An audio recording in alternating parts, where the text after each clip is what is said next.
sports. We are the Fourth. We are Florida.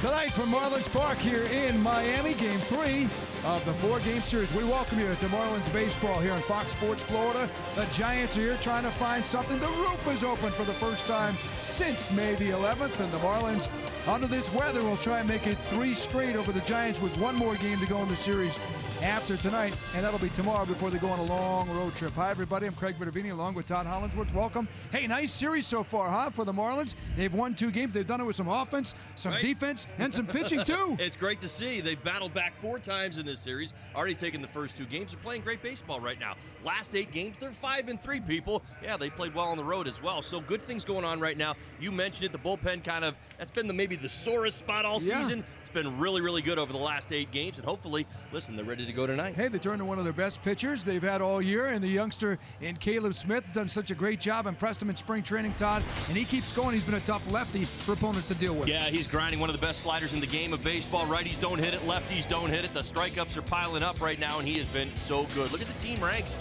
That's absolutely outstanding. Looking for a 6th win tonight. He's piling up those innings. The strikeouts, that leads all Major League rookies. He's doing so many things right now. Boy, oh boy, has he been a fun conversation all season long. The story is pretty cool on the other side as well, out of Columbus High School. How about the story for the opposition tonight? And this guy, Andrew Suarez, he grew up in Miami, a big Marlin fan. Tonight, he'll pitch against the Marlins. Well, and it's a big start for him, if you ask me my opinion. Listen, they've got Cueto coming back in a couple of weeks or so. They've got Samardzija making his way back. He could very well be pitching for his spot in this rotation. Some mixed results on the season, but you're absolutely right. Always fun to kind of pitch at home, to play at home, and I'm sure he's excited tonight with lots of family and friends in the crowd. They'll be here rooting him on. The Marlin fans will be trying to get a 3rd straight win over the Giants.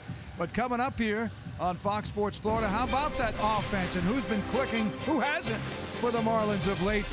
We'll get to the guys and Jessica on that when we return, getting set for Game 3 of this series in Miami.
Caleb Smith getting set for his first ever start against the San Francisco Giants. But before he gets to that, we go to Jessica in center field. Jess? Thanks, Craig. The Marlins and the Giants getting ready for Game 3 of a 4-game series. So far, it has been all Miami. Offensively, one thing that's been really impressive, the Marlins getting it done as a committee. Nelly, a different guy stepping up each night. Yeah, it's been incredible. And the first night was Brian Anderson, you know, with his 4th home run, trying to sneak a little slider, a little backdoor slider. We'll see it right here. No, don't go there, Bumgarner. He hits it to right center field right there for his 4th home run. Also, Brinson with a big night, 2 RBIs himself. One almost got out to dead center. Another breaking ball up in the zone. He'll make you pay. And then Cameron Maven also came up big with a nice sac fly in that first game where they scored 7 runs. And then how about last night? Castro with a hanging breaking ball. First RBI, ties it at 1. And then don't come inside and don't go up. JT Riddle with a double that scored 2 to make it 3-1. And Tommy, the Marlins showing a little bit of flexibility with what they've been able to do with their lineup. We saw a guy like Lewis Brinson have a great night, then he gets a night off. JT Riddle was a hero last night. Today he gets a night off. They've been able to do a lot of different things because of the way that guys have been putting the ball in play. Let me say one thing. If you come to the clubhouse and you're an offensive player with the Marlins, you better be sure you look at the lineup card, because you're not sure where you're going to be hitting. You hope you're in the lineup. But the way Don Mattingly has worked things, he's moving guys around. He feels comfortable with the way he's doing it, and so far it's worked out. Now tonight, an opportunity for the Marlins to win the series. Coming up next, it is first pitch in Game 3 of a 4-game series between the Marlins and the Giants. Caleb Smith on the mound to take on San Francisco. He has been so good so far this season.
By Southwest Transparency, low fares, nothing to hide.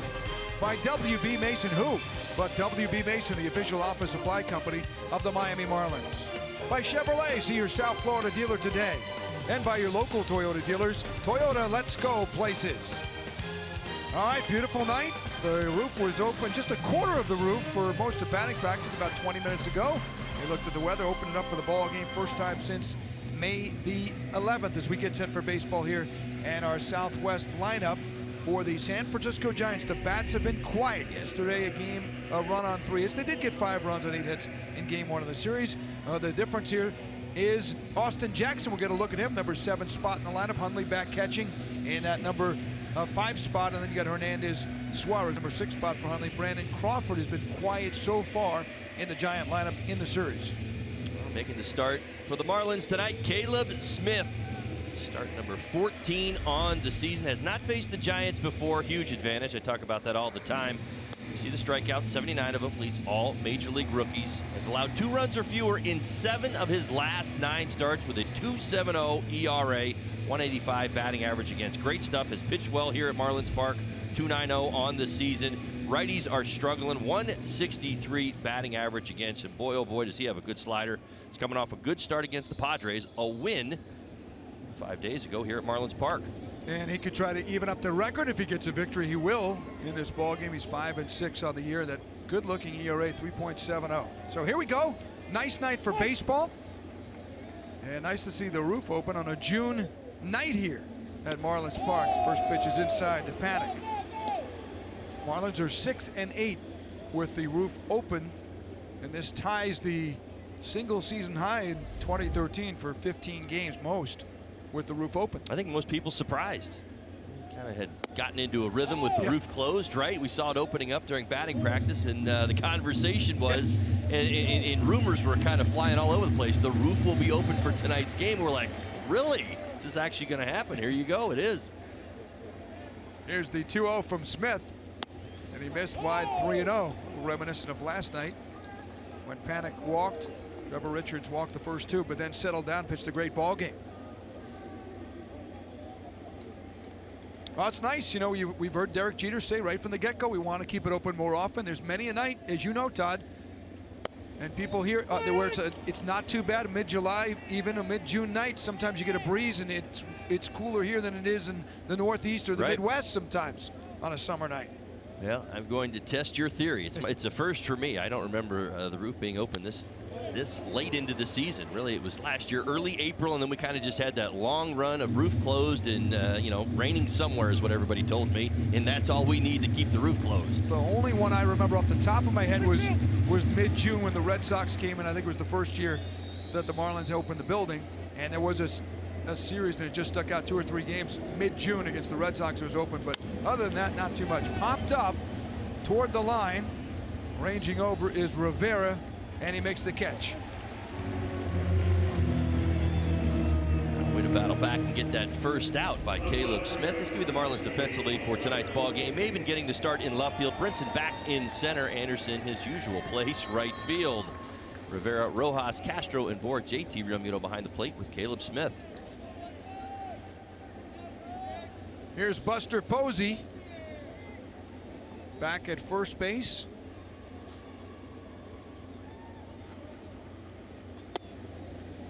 Takes the fastball, nice one, 94 mile an hour from Caleb Smith. And we talked about that in game 1. The Giants have a little bit of a luxury right now. Of course, it's one they probably wish they didn't have. They're missing Brandon Belt. All-star candidates at first base, having a fantastic season. Had an appendectomy.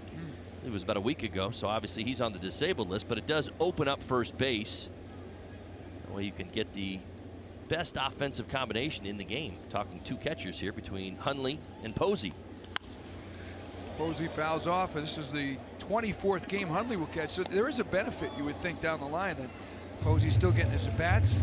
Maybe the body is a little better second half of the year. Absolutely, but the idea is that you got to find a way to make it happen. And when you got Belt playing every day and doing what he's normally doing, you know, Posey's kind of stuck. You know, JT runs into this problem as well. I remember last year, much of that conversation, yeah, we're going to give JT some starts at first. Well, Justin Bour had a super season, fantastic season. Yeah. Hard to come up with some starts at first base because you don't want to take his bat out of the line. Here's the 1-2. That's hit well. Right field.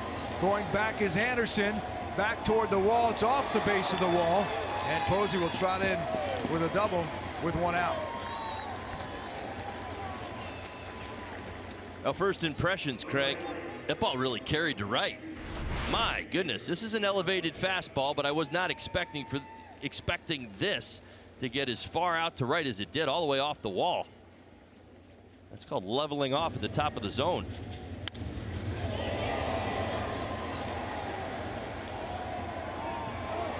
Only about halfway up the right field wall. We'll see if that is a trend here with the roof open.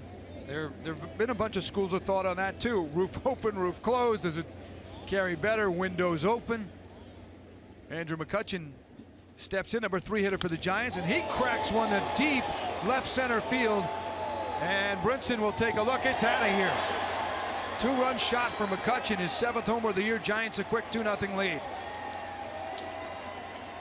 Now no waiting around for McCutchen. Back-to-back pitches, both fastballs, both up in the zone just a bit. I showed you the one from Posey. This is similar, not nearly as high, but McCutchen gets all of it. Very good fastball hitter, Andrew McCutchen, hitting .336 on the season against fastballs with a .560 slugging percentage.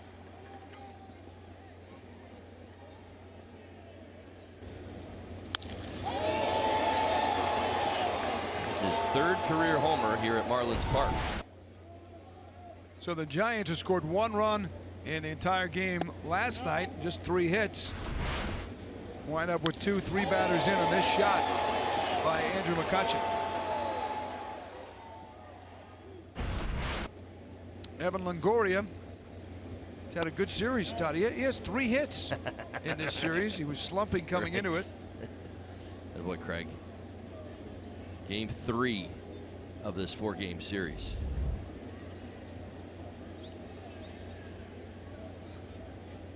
Here's the 2-0 pitch. That's up high. 3-0 to Longoria.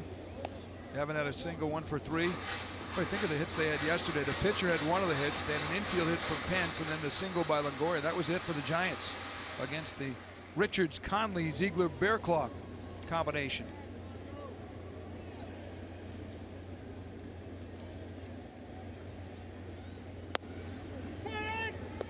Three and 1.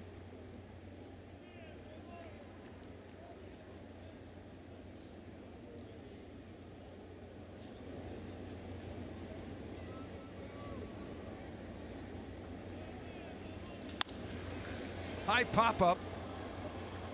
Anderson. Castro coming over. He had a long way to go with the shift, makes the catch.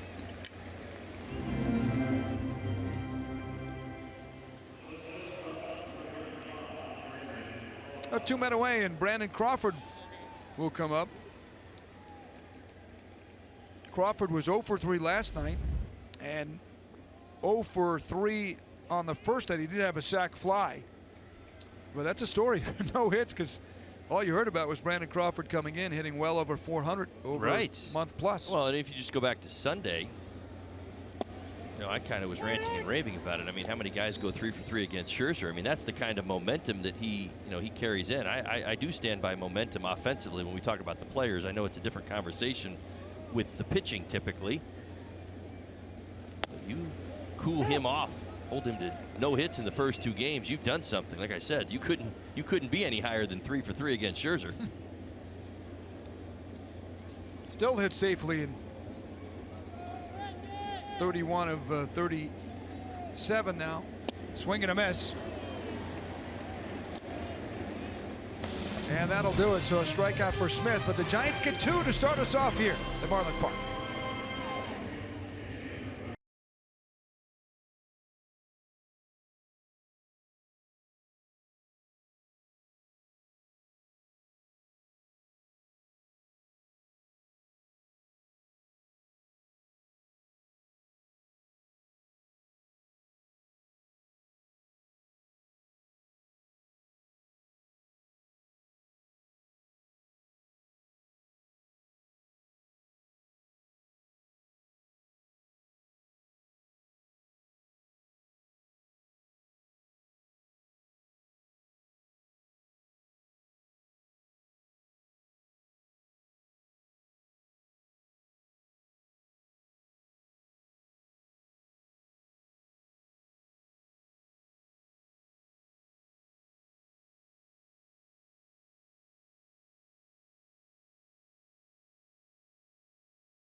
Welcome back. Marlins getting a shot here at the Giants, bottom of the first inning.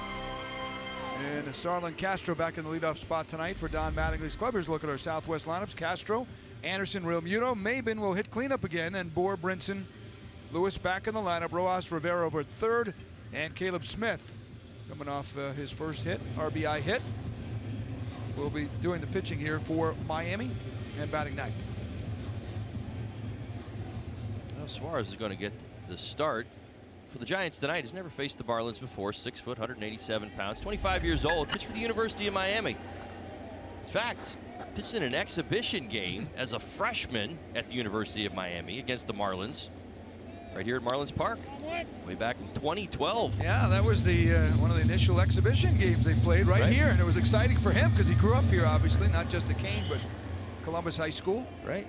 And he pitched 3 solid innings. But this is a whole different animal here. So he has some juice flowing, no question about it. He's got about 12 family members and lots of friends. And from what I heard, the friends paid their way in. That's how he cut through the line, which can be a pricey line. He's making the minimum. I'm with you. 5.06 ERA on the season, making his 10th start. He's been good. He's given up some hits and he's given up some homers, but he's been very aggressive. Only 9 walks.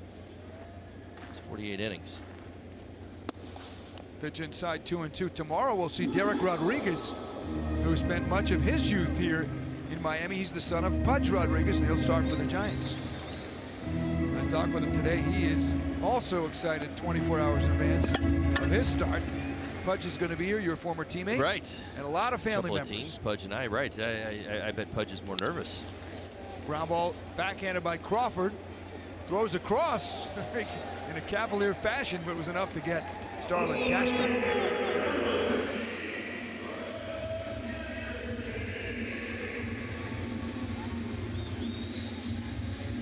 So Suarez will now deal with one of the hottest hitters going as we look at our scouting report on the lefty from Columbus High School. Yeah, let's give you the AutoNation scouting report. Trouble on the road, certainly one thing that stands out. 5 starts away from AT&T Park, 6.75 ERA. Hitters batting .340 against him, a whip of 1.72. Now, there is a righty advantage. Let's pay attention to this one tonight. About ready to run out some numbers for you. Righties hitting .303 against him. 7 of the 8 home runs he's given up, obviously, have come from the right-handed hitters. Lefties only hitting .208. Short starts. He's only worked 6 innings in 3 of his 9 starts. You're going to see a lot of secondary pitches from Suarez. You see the velocity right now, but my guess is that the numbers tell us he settles in. You don't see nearly as much of that fastball. Righties have been on it, hitting above 400 against both his sinker and his four-seamer, which is forcing him to his changeup, slider, and curve. He has those pitches as well. Throws a few more fastballs to the lefties.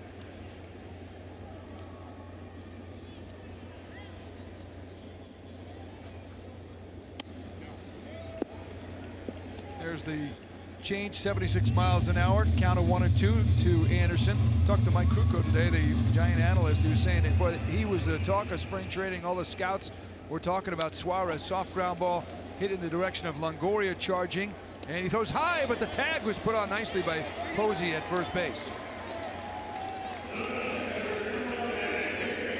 Well, it certainly was. Nice job by Buster Posey at first base. The whole idea is to not give that away early. You certainly don't want to act like you're coming off the first base bag, getting ready to prepare for a tag. Certainly would allow the batter runner to avoid it. In that instance, Posey able to get the tag. Let's give you the Giants defensively for tonight's game. Austin Jackson's going to get the start in left field. Hernandez back in center, McCutcheon in right. Longoria, Crawford, Panic, and Posey. Hundley behind the plate. Suarez on the mound. Kruk was talking about a game against Colorado where he gave up 3 runs, 4 hitters in that Denver game, and they said, whoa, here we go. And he winds up only giving up 1 unearned run after that, got through 5 innings, yeah. And it was a test for him. And he thinks this is going to be a big test too because of the extra juice for him being a Miami. Absolutely, there's no doubt. I mean, you factor in family and friends, it's always a big one. I did a little bit of it myself, being out west early on in my career. You know, when you're not easy to do. There's expectations that go along with it. They feel it right along with you. I would throw this in as well. I mentioned it in the open. Zamarja and Cueto are making their way back. He's got a 5 ERA. He has had mixed results. Some good starts, some good moments, some bad ones as well. could very well be pitching for his rotation spot moving forward, because once Samardzija, say what you want about Samardzija, I know he's had a rough start to his season, but when he comes back, he's going into the rotation. That's happening. They're paying him to be a starter. Cueto got off to a great start before getting hurt. 3-1 to JT. He fouls it back, be a full count, kind of like the Marlins. Remember early in the year where they had some injury situations? Who was going to be? It was going to be Peters, it was going to be Richards, it was going to be Caleb Smith. It wound up being Smith, last man standing. Not the impression Richards made. We saw Peters again. Richards last night. So you're constantly getting evaluated. Internal competitions. It's a great thing. Swing and a miss, and he struck him out. So 1-2-3 inning for Suarez in his return. We'll talk with Trevor later as well. 2-0 Giants.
End off right with Modelo Burger and Beer Fridays. Enjoy this fantastic deal June 29th.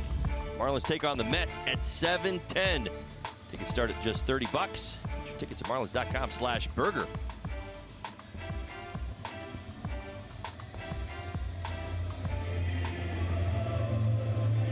Top of the second, roof is open here at Marlins Park. Marlins with one more game on what has turned into a nice homestand now, 3-2. That sort of hangs in the balance here over the next less than 24 hours. Play at 12 o'clock tomorrow. And then the Marlins will fly off to Baltimore for a 3-time zone trip. Well said. Be adjusting your watch a few times on that trip. Yeah, make our way all the way out west. How about that trip from Baltimore on Sunday, from Baltimore to San Francisco? My goodness. Can't get much farther across the country, can you? Then you're going into Colorado. Right, make our way back. Before they return home. Nick Hundley does a nice job in that, quote, backup catcher role for Bruce Bochy. His 24th start catching. He started game one behind the plate, went 0 for 3. He does have 7 hits in his last 19 at bats.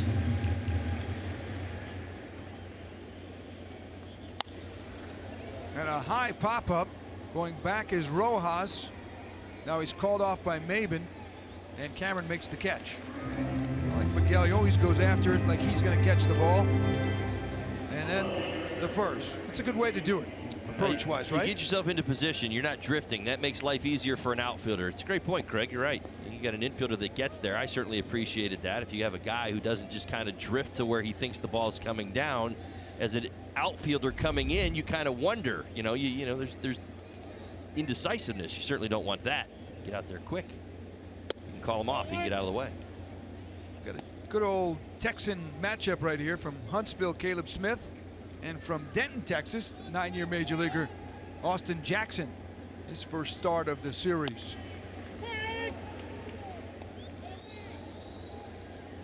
It's a veteran team. Up and down the lineup, Todd. You look, age 31, 34. clubhouse.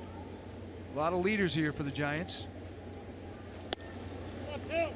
As long as your veterans are okay with not playing every day. You know, you think of Hunter Pence. Identify him with the San Francisco Giants. He got the start last night, obviously not getting the start tonight. And some guys who certainly understand their role.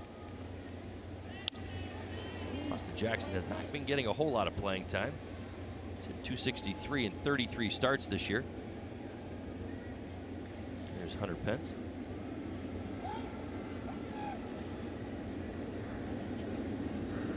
Giants have hit for average 262. They still lead the National League and the Major Leagues. Ground ball softly at the short for Rojas for the second out. However, their runs scored 4.2, 12th in the National League. They don't walk much, and they strike out an awful lot. Tied for the second most in the National League. So Bruce Bochy trying to find some answers here. His team's hanging in there, and they're 4.5 back. And here's Gorkys Hernandez. Good series so far for the former Marlin. Well, he was in the top spot in the lineup in game 1. He was on base 5 times. Moved down to the 8th spot. He walked last night. That was it. Justin Bohr in foul ground.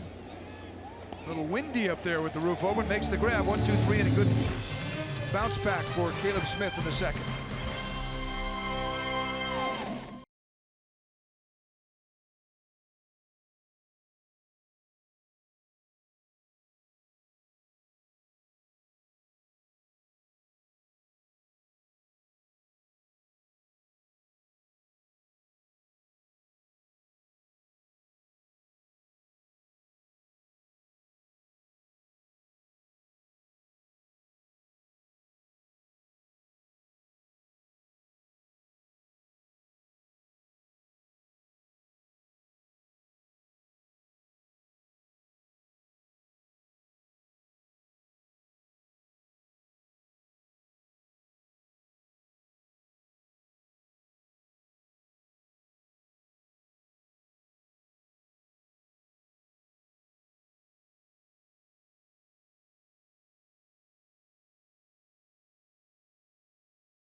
Second, this copyrighted telecast is presented by authority of the Miami Marlins and may not be reproduced or retransmitted in any form.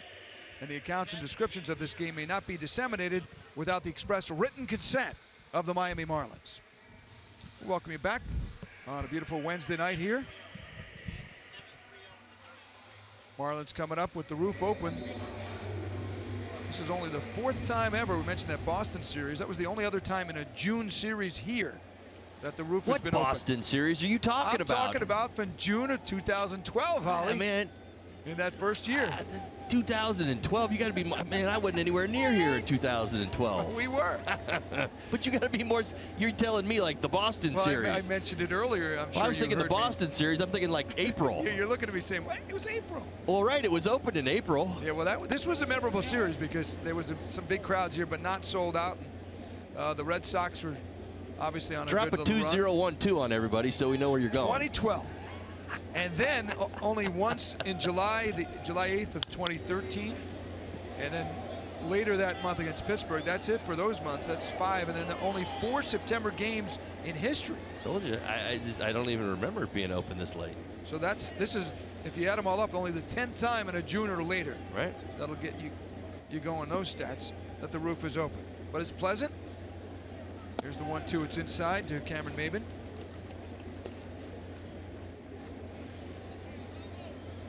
Cameron had a big sacrifice fly in game 1 of this series. Done a nice job against lefties this year. 286, 343 on base percentage. So a full count here from Suarez. One thing Suarez has shown is a lot of poise and good command of the strike zone. He struck out coming into the game. He's up to 48 now in the season, only 9 walks, trying to avoid number 10. Ground ball sharply hit the third. There's Longoria, and a good throw this time. 1 away.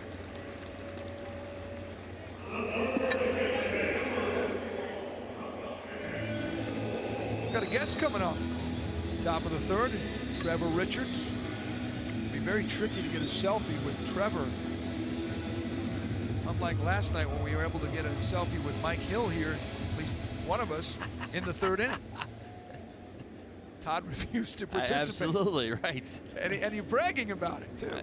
You better believe I was bragging about it. I wouldn't do that to team president Mike Hill. You did. Just a selfie.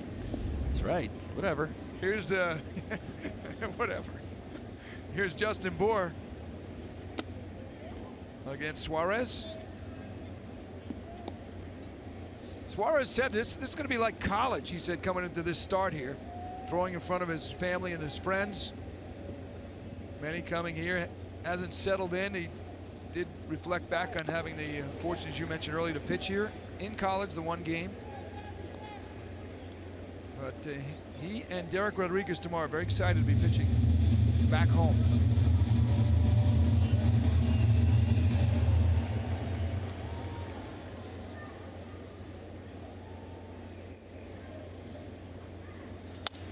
Four lines went right over Freddie Gonzalez's head.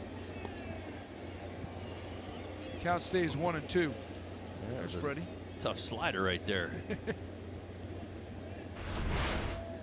Freddie's quick as a cat. Watch this. Boom. Whoa. Yeah, he didn't even have to duck. He just slid on over right there. It's a broad target over there, though, Freddie. 2-2 count here. Justin Bohr, I love talking baseball. Freddie's one of the funnier guys you'll meet around the game. 2-2 pitch. Grounded to the one guy on the left side of the infield, and that's Crawford, and 2 men away.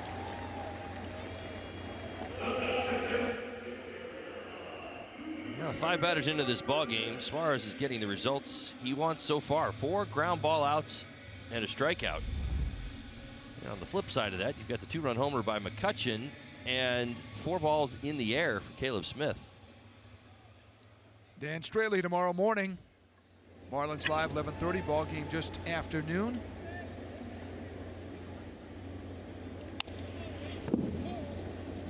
Brinson fouls it off. Lewis back in there. There's Derek Rodriguez. Now take a good look. You see the resemblance? Not the hair, Holly. Certainly not now. Pudge Rodriguez's son, Derek Rodriguez, will make his Marlins Park debut tomorrow. He has been pitching for the Giants, and he will start. And he grew up a Marlins fan from the time Pudge came over here, and he ended up going to his high school down here at Senior Pace. Brinson, it's a drive to right field. Well hit. McCutchen, though, will get it right near the warning track, and he'll pull it in for the 3rd out. Well hit, though, by Lewis Brinson. We'll talk with Trevor Richards when we return here to Marlins Park.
Giants. We go to the top of the third inning.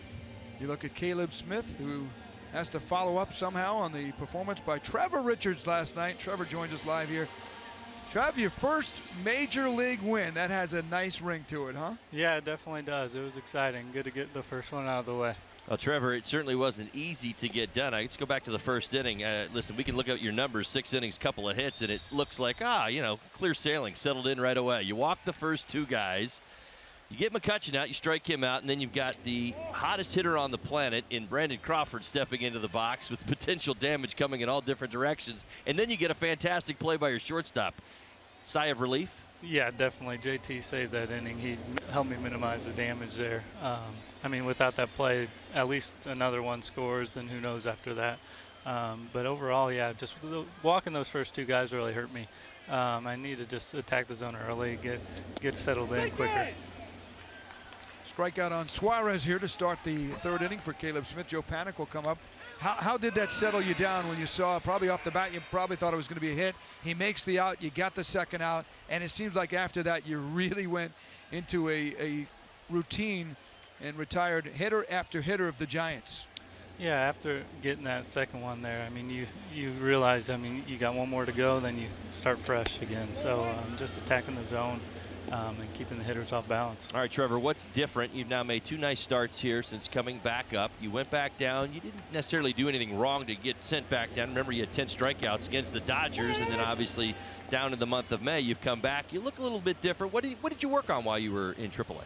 We worked on just mainly developing the breaking ball a little bit, just more consistency. Sometimes I throw one and it'll be really nice, and then after that I'll throw a bad one. So just getting that more consistent, and down in New Orleans I was able to work on it a lot more and just pounded the zone more. So the combination of those 2 things, I would say. Are you trusting it more now? Because I do remember in St. Louis you actually threw 20 curveballs, which I thought was a pretty big number for you. I was kind of thinking you're going to throw a few more, that you'd been working on it in AAA. Yeah, definitely. That's quite a bit for us. I usually don't throw that many, but we've worked on it. I trust it, and we got a solid third pitch. What about St. Louis as we look at Buster Posey here and being able to pitch there? Was that tonight? We see Suarez coming back against the Marlins. He's grew up here. How emotional was that for you? And did you have to battle anything that maybe you haven't in other starts because of where it was? Yeah, that was pretty cool. Just growing up in St. Louis, I was growing up a Cardinals fan, so pitching in Busch Stadium was pretty surreal. I'd definitely say there's some emotions in that, just being in St. Louis. You got a lot of family, friends in this stadium. You got to relax and just understand that it's another game. 2-0 count here on Buster Posey. And he fouls it back. Hey, Trev, so who did you hear from? Anybody that you hadn't heard from in a while after the first Major League win? Nobody that I haven't heard from in a while. My friends and family keep up with me pretty well. So just a lot of text message, phone calls, and just saying congrats. All right, Trevor, quickly, I know we've got 2 outs here, so we're always cautious, but you got to tell us about your changeup. Word's getting out around the league, this nasty arm side run and sink. How did you come up with that changeup? I've started throwing that changeup with that grip early high school, probably. It's pretty much the same thing I started throwing in high school, but just made some tweaks here and there throughout the years in indie ball and developing. So really, I kind of had different mechanics back in high school. I would kind of fly open. That's kind of where I get my arm side run, I think. But now staying on it, it gets a little bit more depth. And I've thrown it so much that it's one of my favorite pitches to throw. We're watching it on the monitor right now. I know why it's one of your favorite pitches to throw. Hitters are having a hard time adjusting to that changeup, and I talk about it an awful lot. It's good to hear from you. I talk about how it helps your fastball play up. Hitters are so aware of that changeup, even cautious, trying to stay back. Yeah. Mixing, just keeping the hitters off balance is huge, and a changeup does that very well. So being able to locate a fastball and throw that changeup on top of it, it helps me out. Trev, your story is really uplifting for anybody to keep a pursuit going. Only a couple of years ago, you were, as you mentioned, the independent ball, and the Marlins find you. And can you put into perspective how your life has changed in just a few years? Oh, it's changed quite a bit. For the better, though. It was all blur. I mean, I remember the whole way, but it went by fast. Just taking one day at a time. Just trying to get better every day and see where it takes you. 1-1 count here on Andrew McCutcheon. Obviously, belief and confidence had to be at the top of your list, coming out of where you came from, and to do it this quickly. Yeah, definitely. And that's a huge part of pitching, is just believing in yourself and knowing that, if you execute your pitches and do what you're capable of, you're going to succeed. So, just being able to attack the zone is huge for me. Whenever I get in trouble, I start nibbling and throwing more balls. So, attacking the zone is the key. Is that something that you battle sometimes early in a ball game? I kind of reminded fans last night, and I think you yourself, there's 7 really good defenders behind you when you're struggling with that strike zone here at the major league level, particularly this group here with the Marlins. Great defense. Yeah, definitely. We have a great defense behind us. I mean, there was not only JT's play last night, Shuck made a real nice one coming in. There was multiple plays last night. So that definitely helps. I mean, just letting them put it in play and see if they get themselves out. You're right. Thanks a lot, Trevor, for joining us. Congrats again on Major League win #1. We'll look for win #2 next game. Thank you. Thanks for having me. McCutcheon down the line. Let's see what happens here. Posey's rounding third. He's getting the green light. Going to be a relay. Missed the first. No, he's going to hold up. He got the wave by Ron Wotus, and then he stopped. So second and third. Yeah, I've seen this over the last couple of days. I actually saw it in another ball game. This is exactly what you want to do as a third base coach, Craig. I mean, listen, good base running is you've got Wotus. What? He wants Posey coming around third base hard. He's trying to draw a throw. He doesn't want to come to third base and stop, so he's bringing him around. All players are trained to come through third base and read their third base coach, and then if he puts on the stop sign at the last minute, you've got to be able to hit the brakes and get back to the bag, and that's exactly what Buster Posey did. I was watching another ball game earlier, actually just yesterday, and I saw something. They said, oh, well, he tried to run through the stop sign. And I'm like, that's not actually what he's doing. That's great third base coaching right there. One bad throw on the cutoff, and he scores. Right? Keeps going. You're forcing a throw. You bring your runner around third base hard. That's what you want, because now the Marlins have to make that throw home because they have to respect the fact that you're actually sending him. That throw gets offline, maybe he scores. Thankfully, the Marlins executed, and they're still 1 pitch away from getting out of this inning. 1-0 pitch is fouled back. What about the throw initially from Maben? You got 2 guys in line, so you can hit either one. It actually looked like it went to the back guy. Well, that's ideal. I mean, you certainly don't want to miss high, but you've got a little insurance there. You're just trying to get a good, strong throw in so your middle infielders can turn and fire home. And they would have had a shot for sure at Posey. So well played all the way around on that one. 1-1 pitch. Longoria drives one right center. Anderson on his horse, and he makes the catch on the track. That ball again carrying well to right field, but Smith gets out of a jam with second and third in the third.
on your mobile device with Fox Sports Go, presented by Coors Light. Download the app and take Fox Sports Florida and Marlins baseball wherever you go.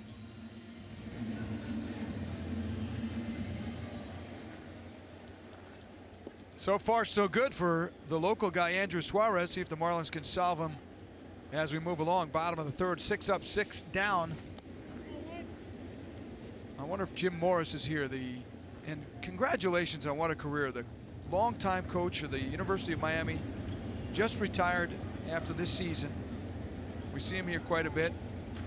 And of course, he had Suarez as Rojas pops it up right toward the crowd. Well played there by Posey for the first out. Suarez went 18-10 for Jim Morris. 3.55 ERA at 46 starts and 50 games. But he was drafted. He's one of these guys, Todd, who was drafted 3 times. Toronto picked him 9th round 2011.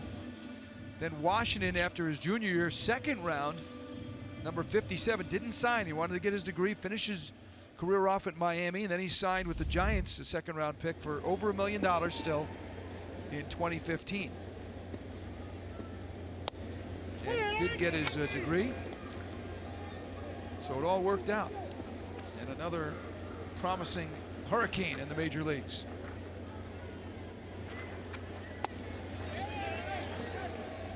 Two strikes on Yadiel Rivera.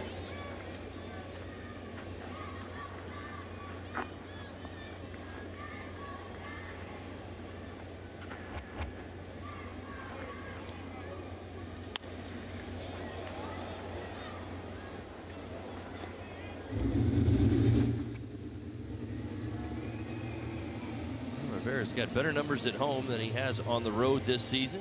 Held his own against lefties, 708 OPS.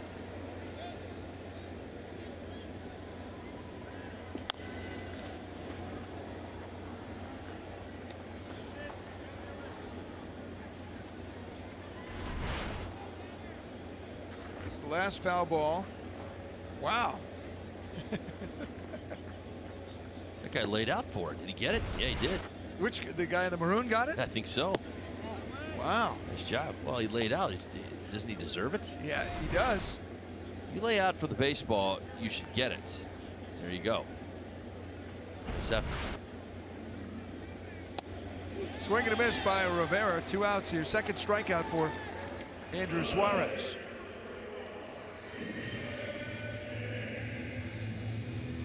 And he gave it to, looks like somebody in his party there. Oh, he lost a shoe as well. Look, he's missing a shoe. It's a person named Cliff Floyd, who had some shoe issues in the softball game. That's right. And look at Smith up the middle, and a base hit for Caleb Smith. So Caleb had the RBI hit. It's a base hit here, his 2nd hit of his career. Yeah, now this is where you get over to first base, and now he's a rookie, so he wouldn't do this. But I used to tell the pitchers all the time, this is where you stare back at all of us on the bench and tell us how easy it is, right? No hits. Caleb Smith lines one into center field. Nice swing right there. This Marlins offense going. So that's all you got to do, guys. Just get a good one out over the plate and put a nice swing on it. Look at him. It's that easy. He's got a 2-game hitting streak. That's right. Going now. 2 is a streak. You're right. And the first hit of the game for the Marlins brings up Starlin Castro. Grounded out to short, first time up. Good lively fastball from Suarez. Strike 1. Starlin's done a nice job out of the leadoff spot. 370 on base percentage. Came into tonight's ball game hitting 295 in June.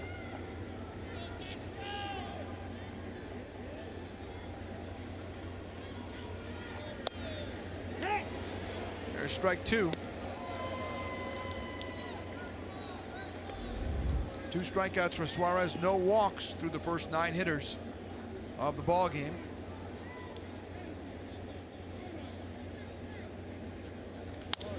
Castro rips it to the gap in left center field, going out there though and making the grab.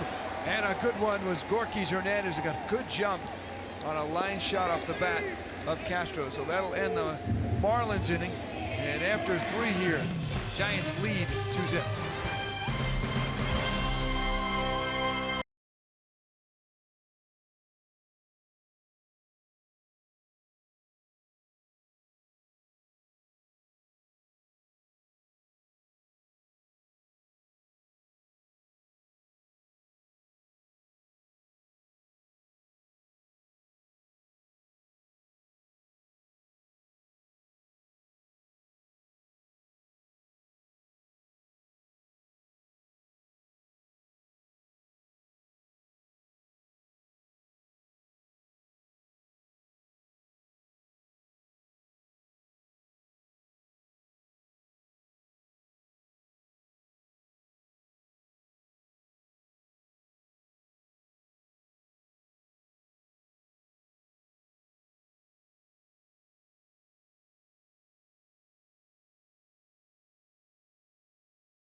Earlier on the homestand, we had Derek Dietrich mic'd up, and he was talking about Caleb Smith's big first hit of his career, which drove in a run.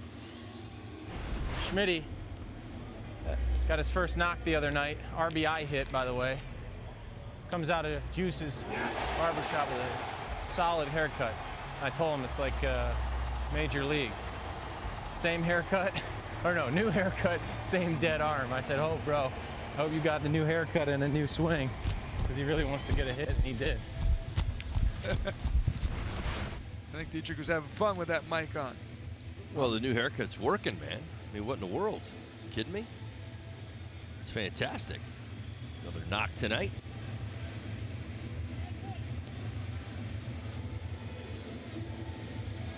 Wellmax Medical Center is taking care of Marlins fans on Senior Thursdays. Fans 65 and older can receive a complimentary ticket to the game with a valid ID at the third base entrance to Marlins Park. Join us this Thursday, tomorrow, Marlins Giants. For more information, visit marlins.com/offers. So we go to the top of the fourth. It'll be Crawford, Hundley, and Jackson. That's 5, 6, 7 in the Giant lineup against Caleb Smith.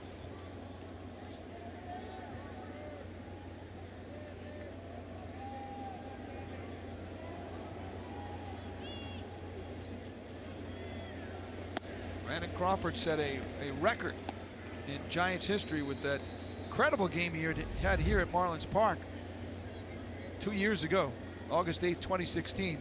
Couldn't stop hitting, could It he? was unbelievable. 7 hits. He had 5 singles, a double, and a triple.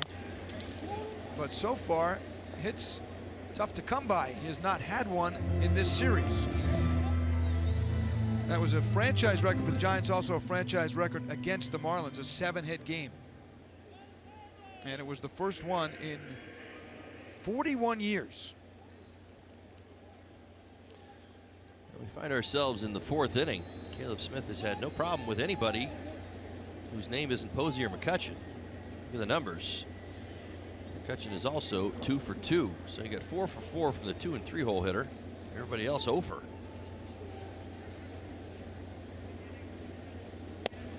Talking to Don Mattingly about Caleb today. Now, if you looked at spring training, Todd, his ERA was almost 6 in 6 outings, 19 innings. But they liked his stuff, and Don said we like this stuff. Obviously, Gary Denbo, the Marlins know him well. They got him from the Yankees with Garrett Cooper.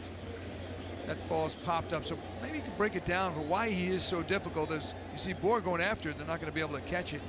And he called him sneaky. He hides the ball well. I mean, I've kind of compared him to Al Leiter. That's who he reminds me of. You remember Al, right? Yeah. He's got that front shoulder closed, kind of throws slightly across his body, but he's fluid. It's not herky-jerky.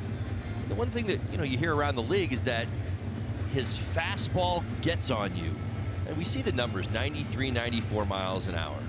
And I ask guys on other teams, like, what do you see from Caleb Smith? How does he make you feel? I talked to a couple of Brewers. This was going all the way back to, I think we were there late April. So first real start where Caleb Smith busted out. And that was the response. Guys were like, man, that fastball gets on you more than it feels 96, 97, but you're looking up at the scoreboard and you're seeing 92, 93, and I guess that's probably the best way to put it. Nice little slider there out over home plate. The best way that I can explain it to fans so that they understand, and I think even Caleb started to buy into this as well. This is a number that I ran across about 4 or 5 starts ago, and I track it every game. He throws the ball down the middle of the plate.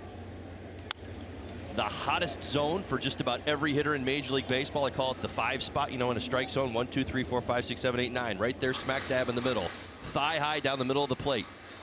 Hitters are hitting .074 against him. So what does that tell you? It tells you your stuff is pretty good. Well, right. You see that you get good swing and miss rates, that you can attack the strike zone, that if you fall behind most hitters, you can be aggressive. Now, not all hitters, but most. And the Marlins used those very analytics you're talking about, right, to show them, say, hey, your stuff is good enough at this level. They showed it. Listen, we're having a conversation about individual belief. That's really what it becomes. And as a young man, you try to figure this out at the Major League level. It's never the easiest thing to do. But when your confidence, when you start to get it, like when you see Brian Anderson get his confidence, think about your conversations that maybe you had with Brian Anderson earlier this year and where they are now. Pop up to the right side. JB's got it for out number 2 in the 4th. Same could be said for Caleb Smith. Now, he's a different type of personality. He's a little bit more quiet, maybe a little bit more reserved. But when we watch him on the mound, and I think back to April, when he would try so hard to make pitches on the edges over and over and over again, and what we witness now is just the ability to go right at hitters. First hitter of the game, he fell behind 3-0 against Panic. What did he do? Fastball, fastball, fastball on the edge. Got the pop-up, got the out, and he's on his way. Confidence is so different right now. And he's got 2 outs here. Like Richards, able to get that big out in the 3rd inning. But after giving up the runs, 2 in the 1st, been able to do a good job. That time he got inside and clipped Austin Jackson. So he goes to first base with 2 outs. FPL is proud to support our first responders in good weather and bad. See how at FPL.com.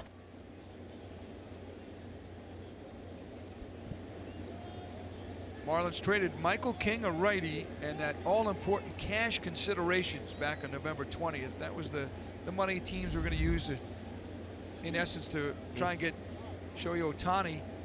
Marlins knew the Yankees needed some money. So they wind up getting 2 really good players. Don't forget about Garrett Cooper, who's working his way back. Right. And excellent AAA numbers. And you get Caleb Smith on top of that, who Gary Denbo and company were Derek Jeter very high on. Not to get lost in all of this conversation. I know we've watched and we've had a fun conversation talking Smith and Rookie of the Year. Certainly he should be considered in that conversation. Obviously Brian Anderson as well. But there is a healthy environment here for young players to succeed. Expectations are, I don't want to say that they don't exist every day, but I think you know what I mean when we say that the younger players and the expectations are to go out there and be great every day and learn your trade, learn what you're doing. It's not centered around, we need to be going to the playoffs right now. You've got a job to do, and if you don't do it, you're out of the rotation. You know what I mean? It's a different type of vibe, and it's a different type of conversation. But for the younger players, listen, man, it makes Major League Baseball a lot easier when you're like, I can take a deep breath, and the expectations feel different here. So you can fail. You know that can happen. And I think for Caleb, he found out early that, you know, struggling is not really the way. He's not getting long into a start. Now all of a sudden he figures it out, and look what you get. Good pitch there, pulled a string. Count of 2-1. The Yankees, of course, you know, there's a lot of talent there. He wasn't going to crack their rotation. You get to a point where you get too many players. At some point, you got a 40-man roster. Right. You may lose a guy for nothing. So they wind up getting something of value. And the Marlins wind up with 2 really solid players. And Smith in this game has now set the new record for a Marlin left-handed rookie with the strikeouts he has, 81. He was tied with Scott Olson in 06 and Dontrell in your team with 79 first half strikeouts. The all-time record is Jose Fernandez, 103. He's got a shot at that. Yeah, he's got a bunch of starts before the All-Star break. He's bidding for another strikeout here. He's got 2 in the game so far. But it's not just that. When you look at his stats, his strikeout rate is 4th in the NL, and in the conversation of Scherzer, DeGrom, and Patrick Corbin. It speaks to the point that I show. Like I said, you know, the first thing that I see, and I see it from a hitter's perspective and hitter's eyes, I go to what is it, you know, what are hitters hitting against his pitches in the strike zone? 2-2 is lined hard left field, but Maben will come in and make the catch. So good job by Smith. We'll go to the bottom of the 4th.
Brian Anderson is due up. He is the only Marlin who has started every single game so far this season. So earlier today I asked him how he's handling the grind, and he said, you know what, honestly, staying mentally sharp has been the biggest challenge, but whenever I start to feel overwhelmed, I remind myself this is the same game that I have been playing my entire life. Just go out there, have fun, and enjoy it. He also said that mixing it up in right field and third base has helped keep him on his toes. And guys, no doubt he has handled both positions so well, in addition to being so consistent at the plate. Well, you're right, Jessica. 9th in the league in hitting. That's National League, coming into the game at .311, and 5th in hits.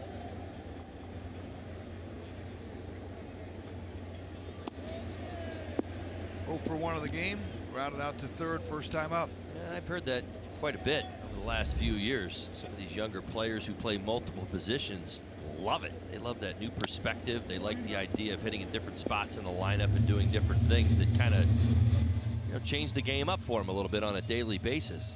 My generation, it was like, I need to be hitting third and I need to be playing right field for 157 of the 162 games, and don't mess with me. Right? Isn't that the way we we talk about it? I mean, the game's changed an awful lot. Bullpen guys, so you would say the same thing. I'm the 7th inning guy. Yeah. I'm the 8th inning guy. That's how it was. That's not the way we're doing it anymore. But it's funny because when you say the new generation is more needy. Well, Maybe no, not baseball. I think they're actually more flexible is what Yeah. I think. They're probably not so, well, standoffish. 3-0 pitch is over for 3-1 count. I think the players see value in the change. I really do. So your kids will say, hey, let me help you with all the utensils after dinner. Who can, hey, can I do the dishes I don't know tonight? about that. I've been working on that with them. But again, if you've got the ability to hit multiple spots in the lineup, play multiple positions, not only does it change up the game as far as your own individual perspective, but let's say this, Craig, that it makes your manager's job a lot easier. Most bullpens are carrying the extra guy right now, so you're playing with a short bench, and if you've got flexibility, you can do different things late in the game. Each team here, like most teams now, 4-man bench. It used to be something that kind of handcuffed a National League manager, especially in those times where maybe a few games during the season you'd have to go to a 4-man bench because of roster situations. Now it's pretty much common. You look up and down, 4-man bench. You better be versatile. And the coaches work hard, Perry Hill, Freddie Gonzalez, on getting these guys acclimated. Perry with the infielders, he's got it. Virtually every guy can play every position now in the infield. Freddie's worked with Brian Anderson. Freddie won't take much credit for it, but he's worked with him to help him in the outfield. So Andy's on first on the walk. JT takes strike 2.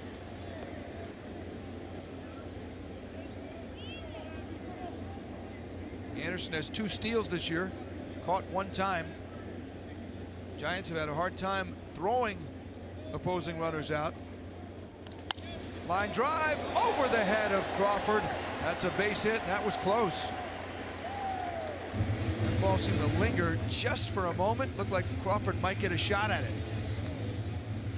Well, JT Realmuto, good fastball hitter, even with 2 strikes. Very good numbers above 300 against the fastball. Suarez there tried to get in. 22 miles an hour, not enough on the 0-2 pitch. All right, since Caleb Smith's single, of course, it's only a couple hitters since then, but this second time through the lineup, the passes have been a little bit different. Starling Castro, a rocket to center field. Anderson, the walk, now a base hit by JT Realmuto. Marlins with 2 aboard for the first time in the ball game, trailing by 2. McCutcheon hit a 2-run homer at the top of the first for the Giants. There's a shot, base hit. Now Anderson turned around. Is he still going to go? He's getting the wave around. Falling in center is Hernandez. Took a funny fall, and moving up to second is Maben. I'm not sure if Hernandez is hurt. He's limping out there in center. Second and third, and it's a 2-1 game. Oh my! I'm not really sure. Well, I see a divot, and boy, oh boy, we've had some divots here at Marlins Park throughout this homestand. All right, let's take another look.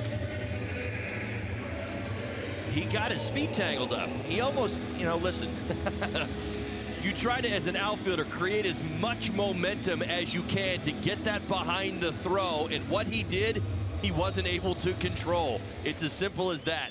He has a full head of steam coming into this throw, but watch his legs. He gets so far spread out that he actually crosses up his own legs and takes a tumble. So now second and third in a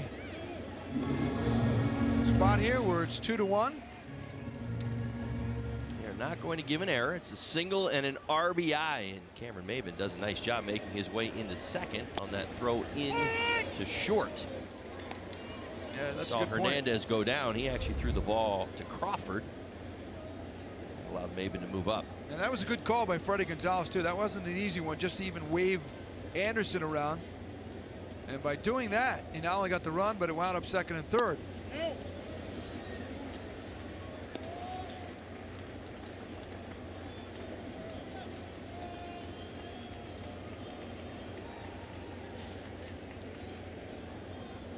First base is open, but it's a lefty-lefty matchup here for Andrew Suarez. And now 2-2. Yeah, Suarez is so different. I was looking at some of these numbers before the ball game, and you see how he's kind of approached Bohr. He's not traditional. Listen, a lot of fastballs in and goes sliders away. In fact, he stays that side of the plate. His fastball is harder to hit for the lefties than it really is for the righties. The lefties do much better against the slider than the righties. Sees he goes right back in once again. It's back-to-back fastballs there on the inside corner. Just missed. 3-2 now on Bohr, who has reached base safely in 11 straight. We mentioned that great eye he's had. One more walk will set a new career high already. Is 47. He's second in the National League in walks, only to Bryce Harper. And he swings at a pitch. May have been out of the zone. It was. And that's the first out of the inning. Suarez stayed to the inside part of the plate with nothing but fastballs, really trying to get it in on the hands of Justin Bohr, able to put him away with the 93-mile-an-hour two-seam fastball in off the plate.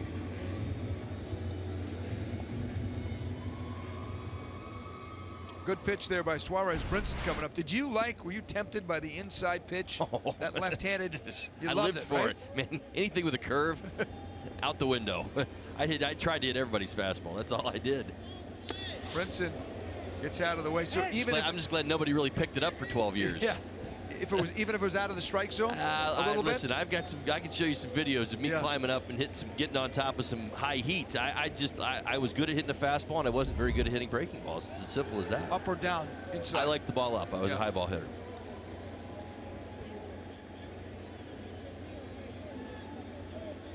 1-0 to Brinson. Ground ball. Crawford diving off his glove. One run will score. And now Maben's going to try and make it. Crawford's throw. And it's going to nail Maben at the plate. Marlins do tie the game up, though, on the base hit by Brinson.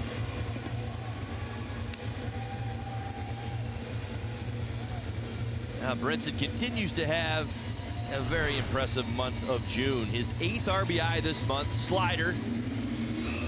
That is his go-to pitch against the righties. Does a nice job staying inside the baseball. Hits it hard back through the box. Crawford kind of keeps it on the infield. Kind of puts Maben in a tweener spot. He kind of saw this, and I'm not sure if he actually ran through the stop sign, but Crawford's strong throw home, able to nail him.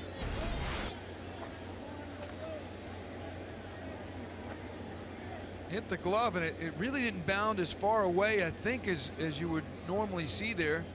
I think Maben expected to go a little further, maybe another hop or two. And Crawford did recover nicely. So the Giants do get out at the plate. Marlins do get the tying run, though. 2-2 game.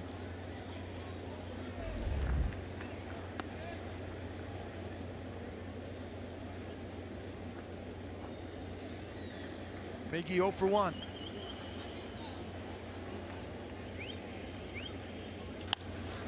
And a high pop-up. Short center, and it's Hernandez in center. So the Marlins get 2 to tie it up after 4.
Sports Florida brought to you by Southwest. Transparency, low fares, nothing to hide. By the Cleveland Clinic, stiff joints, aches and pains. Trust Cleveland Clinic, Florida, the #1 orthopedic care in Florida. And by the Lincoln Spring Sales Event, drive into spring in a new Lincoln. Welcome back, Roof Open here on a mid-June night for the Marlins and the Giants. Craig Benavini with Todd Hollingsworth, Jessica Blaylock, Nelly and Tiata in the pre and post game tonight. And Paul Severino back from his few days off Friday night when the Marlins start the road trip off in Baltimore. They'll be in the studio with Gabby Sanchez, and then Tommy Hutton will make his studio debut on Saturday afternoon. Is that at 4 o'clock, I believe, in Baltimore? Yeah, I don't know. You need to look that up, man. I'll check that. You're looking over at me like I've got looking for a little help. You got the itinerary for the road trip. I know to be here before noon tomorrow. All right. Don't Day be late at a time. for the What are you, a plane. baseball player? Yeah, that's right. What time's the game on Saturday? He says to me. 2-1 count on Suarez. It is 4 o'clock. All right, so 3:30 pregame on Saturday.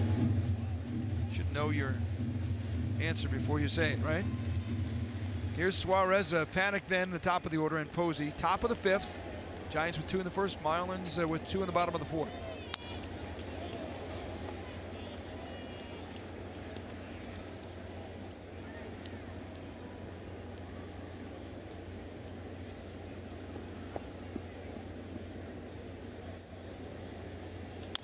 Grounded foul, Suarez hanging in there. That's one of the first base camera well. I'll tell you what, Caleb's got some interesting splits. In some regards, tough to pick up. Lefty's hitting 300 coming in, righty's 163. That's a lot more to do with fastball location. Nice pitch right there, 94 on that outside edge. Let's take another look. Throw that breaking ball in at 82 miles an hour and then back outside. Get a little extra inch there. That's the way lefties tend to think. They always think doubling up on the inside part of the plate. To that breaking ball. Good fastball for out number 1. Joe Panik hits one in a tough spot, and it's going to fall in between the Marlin fielders there as Brinson was going for it. Drops in for a base hit. That's the 5th hit for the Giants in the ball game.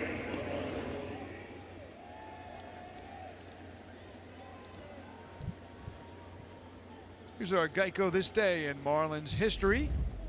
We go back to 1994. Brett Barbery hits the Marlins' first inside the park home run. That was the second baseman. His wife was a weather anchor in town, became the Fox football weather anchor. Jillian Barbery. See, Nelly likes talking weather. I don't know how much you like talking weather, Todd. Well, I certainly pay attention to it. You have to. Down here, I've learned. That's right.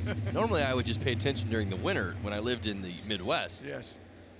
Now you've got to pay attention every day, especially with these lightning storms that I've been seeing here of late.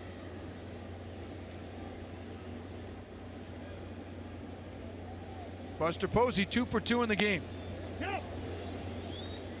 Average back to 300 on the season. You'd really like to see Caleb Smith factor in his best pitch, that slider, into this at bat or the next. Try and get a ground ball. He's had trouble with Posey and McCutcheon. 4 for 4 right now in this game. A crucial spot, considering the results we've seen so far. He's got this game tied up in the 4th. It's a pretty good test for Caleb. 3rd time through the lineup. Caleb is 1 strikeout shy of Zach Greinke for 9th in the National League. He's got 82 strikeouts now with 3 in this game. 1-2 count on Posey. Panik on first.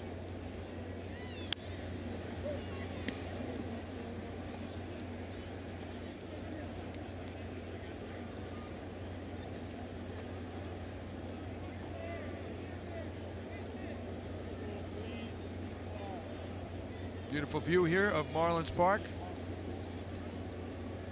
Giants have struggled. Well, this has not been a friendly spot for them, no matter which Marlin team's been out there.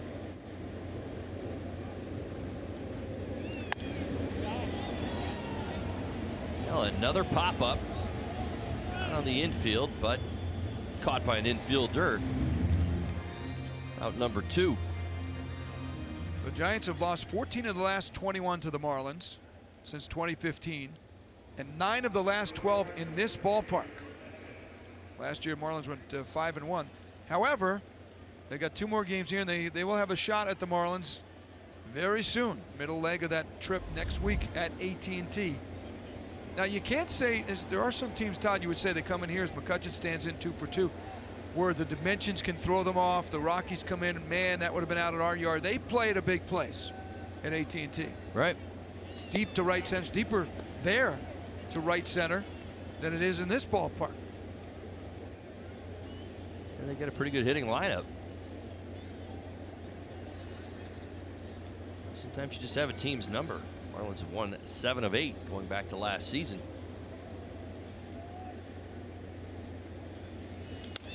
McCutchen with a pop-up. Will Bohr get a shot at that? Gonna be close. Leaning in. Oh, he got it! Yeah, Justin attaboy. Bohr with a great catch, leaning over, and everybody's okay. Nicely done. Well done. Got himself there. Gave himself a chance. Huge out. That's a big out with McCutchen up. Was already homered and doubled. Look at this play by Justin Bohr leaning in. He's got it. Give him a little help over there. 2-2. We'll go to the bottom of the 5th.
Welcome back. Familiar face.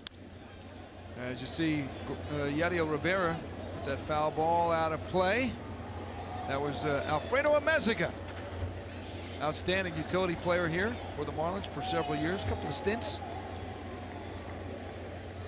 And oh, he sees himself in the monitor, and he is always a friendly guy. You can see by that big smile. Really one of our favorites. Great guy to talk to, hustling ball player.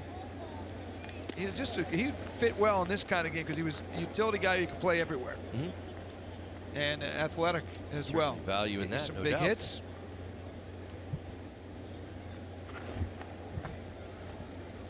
He had been playing in the Mexican League last few years, and I believe he has officially hung up the cleats.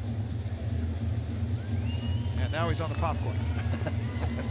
To confirm, he's officially hung up the cleats. Official. Once you go from cleats to popcorn, that's it. You're not coming back. 2-1 pitch to Rivera, grounded toward Crawford, and one away. Good hustle though by Rivera. All right, let's take you back to the end of last inning. What a great effort. It is our Bonefish fresh catch of the day. Justin Moore, nice job finding the wall and able to reach in as far as you possibly can and make that catch. Nice job by the fans down there too. Get out of the way, let him make that catch. Sometimes you get those fans that want a souvenir and they kind of get in your way. Craig, I see you as that type of fan. Not for my team. You gotta.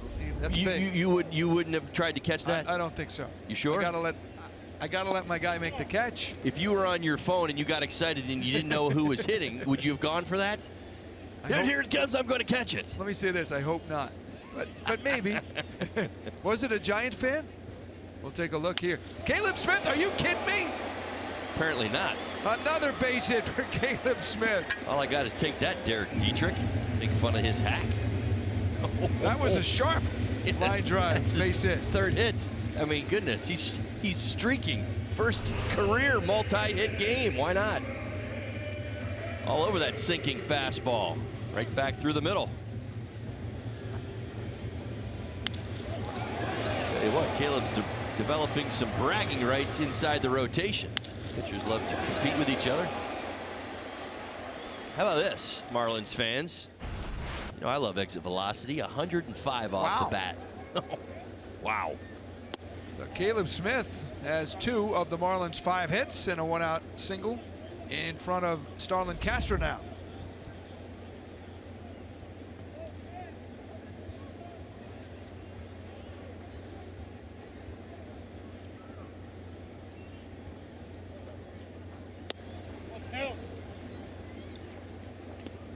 Starlin denied a double. Nice running catch by Hernandez in center field, his second at bat. Most of us here thought it was ticketed for the gap. And I realized the windows were open. Ball's inside. I thought for sure that was going to go down. Listen, I'm still learning this ballpark. Windows open, windows closed, roof open, roof closed. What I've noticed tonight, the ball seems to be jumping a little bit to right and the ball to left getting knocked down just a bit. I mean, I've never seen the flags in left center field fly, and they are right now. 3-0 pitch, inside, ball 4. Walk to Castro. Now you see the little breeze, and normally you don't see that on those flags there, but the windows just above, that's the difference. In left field, the windows are open out to downtown Miami. So you do get a breeze depending on which way it's coming. So it can and very often does come in off the ocean, Todd. That could be the reason. It comes in over there. Whereas in right field, you've got the stands, obviously. And here you've got Kurt Young coming out to chat with Suarez with 2 on and 1 out. Here's our Toyota inside look. Quickest to 100 hits by Marlins players. The games on the left, you see 92 for Anderson. These are rookies. And plate appearances, Renteria. Gabby Sanchez will be back with us on Friday night from the studio. 373 plate appearances to get to 100. And then Brian Anderson right there at 376. Well, you know what, Craig, that tells us a great tale about what Brian Anderson's been doing this season, but I like to take it a step farther because we've got a guy out at second base, and this is where it gets real fun. 417 with runners in scoring position for the Marlins this season. Those are big numbers. Well, they're huge numbers. 4th in baseball, all of baseball, not just the National League.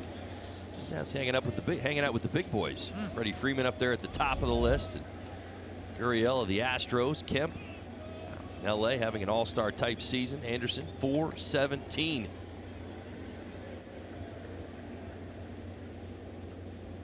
The 1-0 is inside. Giants do have action in the bullpen. In a 2-0 spot for Miami's Andrew Suarez.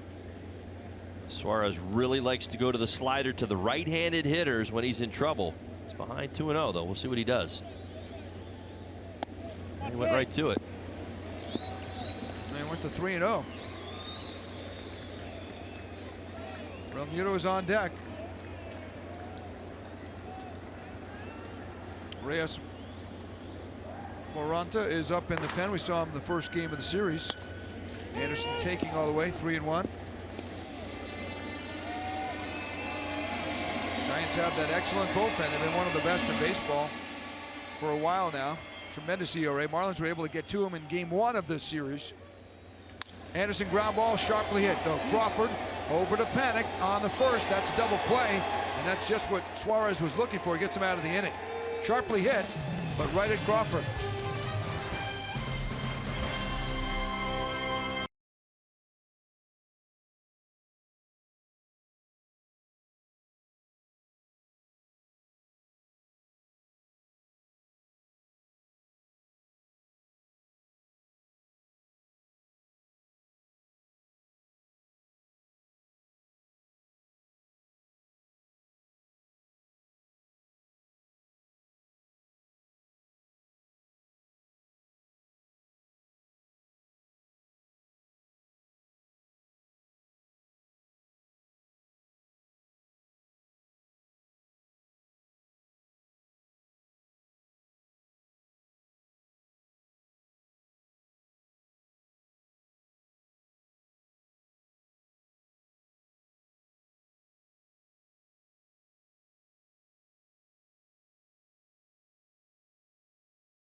That's have cool giveaways, and coming up on Sunday, July 1st, not only is it an NL East matchup between the Marlins and the Mets, but it's Superhero Day, so the first 700 fans are going to get a Justin Bohr superhero themed bobblehead. He's got the cape, he's got his bat with the signature donuts, but I don't know if that's a signature anymore. He claims that he's laid off of them over the past couple of years, and it certainly shows in that slimmed down version of the bobblehead. Guys, I think you're going to have to grab one of these and add it to your collection that's growing in the broadcast booth.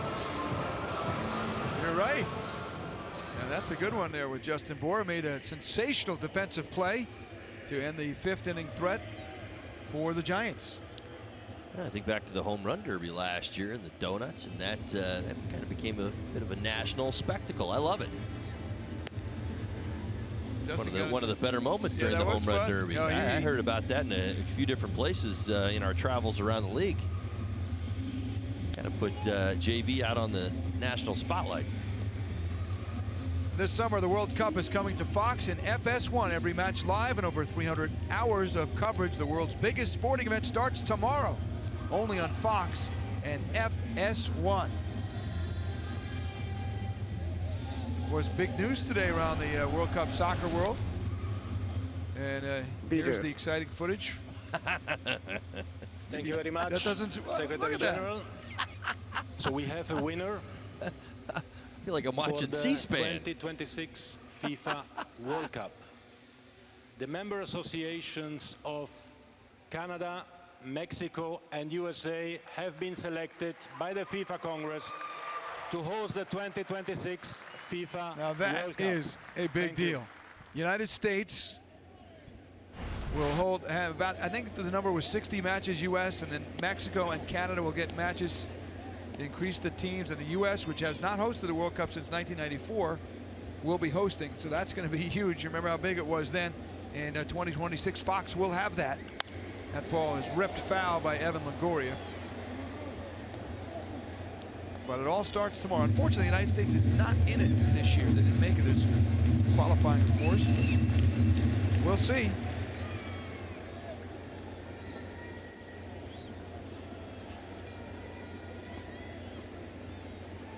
One pitch to Evan Longoria, fouled off the other way now, 1-2. Caleb Smith had to take a little bit of time back out. Obviously, he's been running the bases a little bit more than usual tonight. Couple of base hits.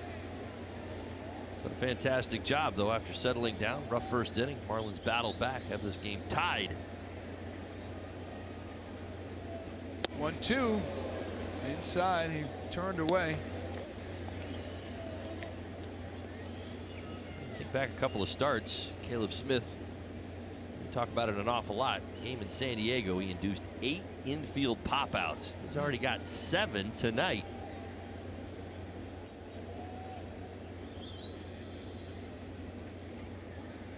Here's the 2-2. There's a change, hit it off to shortstop, and Rojas will get Longoria another time where he retires the first hitter. He's done that in every inning here tonight.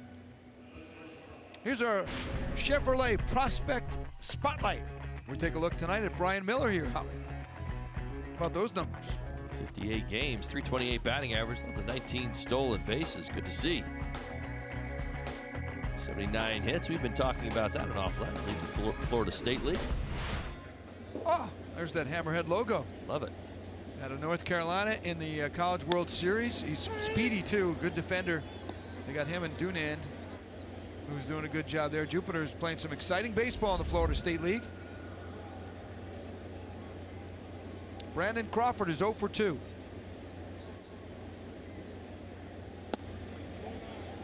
Caleb Smith up to 88 pitches now in the ball game. Pitch number 87, actually.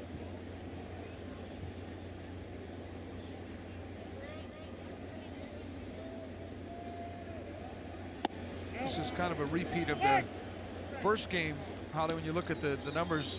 5 hits for the Giants, all in the top 3 of the lineup. Right. Posey McCutcheon, 4 of those hits. He's done a fantastic job against everybody else. We told you about the pop-ups. That's a great changeup right there against Crawford. You don't see that too often. Caleb does it. And there's a hit. And Crawford finally gets a base hit here in the series at Marlins Park. His first hit. 1 for 3 here tonight now. And that'll bring up Nick Hundley. I think you just mentioned it. Certainly I'll bring it up once again. I mean, you see the base hit there by Crawford, but what Caleb has done a fantastic job of tonight, getting that first guy out in every inning. I mean, you realize how big that is when we talk about momentum and how innings are built. Been able to, he's kind of given himself an escape hatch a couple innings where he's given up some hits, but after getting an out or two, gets the pop-up or gets that strikeout, and he gets out of that inning. Giants have had to hit the second batter in 4 of the 6 innings. Right. There's another base hit by Hundley. Let's see Crawford. He's going to go to third, and he'll make it. So it's first and third. Marlins are ready just in case Hundley decided to try to go to second base. So first and third spot with 1 out.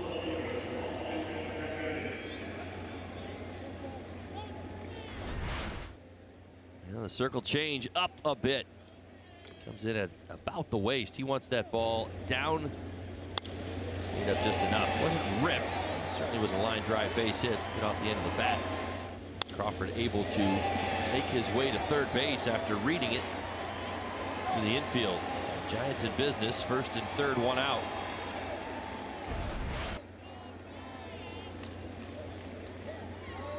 So Hundley over at first. Crawford at third. First and third spot with 1 out. Marlins playing for 2 up the middle. And Austin Jackson, his 8th start in 25 games. He's 0 for 1 with a hit by pitch. He signed with the Giants as a free agent in January. His 5th major league team with the Cleveland Indians last year.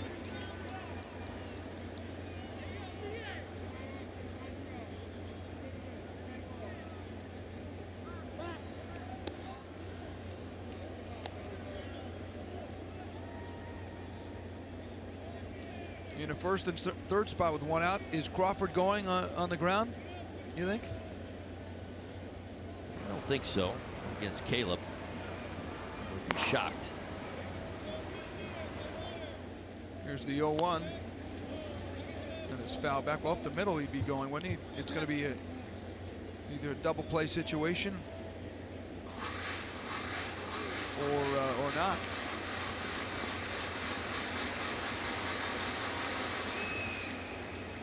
Jackson number 7 in that Giant order. Gorky Hernandez is on deck. Drew Rucinski in the Marlin bullpen. starting to loosen up.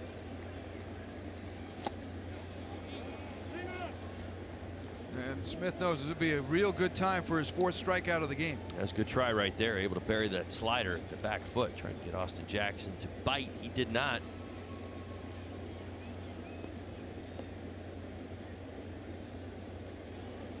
Hundley no threat of running.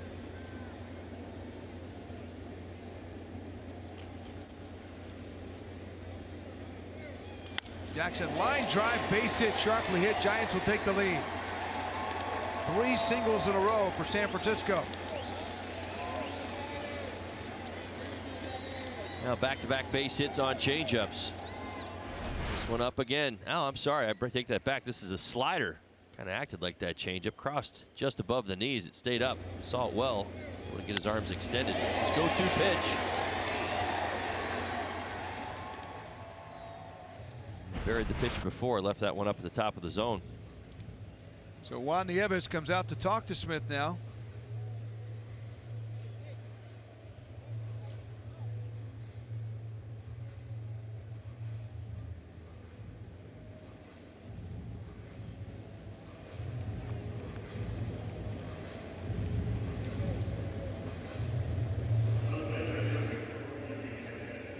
So all of a sudden, 3 singles kind of out of nowhere here for the Giants. Crawford, Hundley, Jackson. Giants have a 3-2 lead. And here's Gorkis Hernandez. And they have, like, Hunter Pence has stepped up into the on-deck circle. Hernandez, 10 RBIs over his last 22 ball games.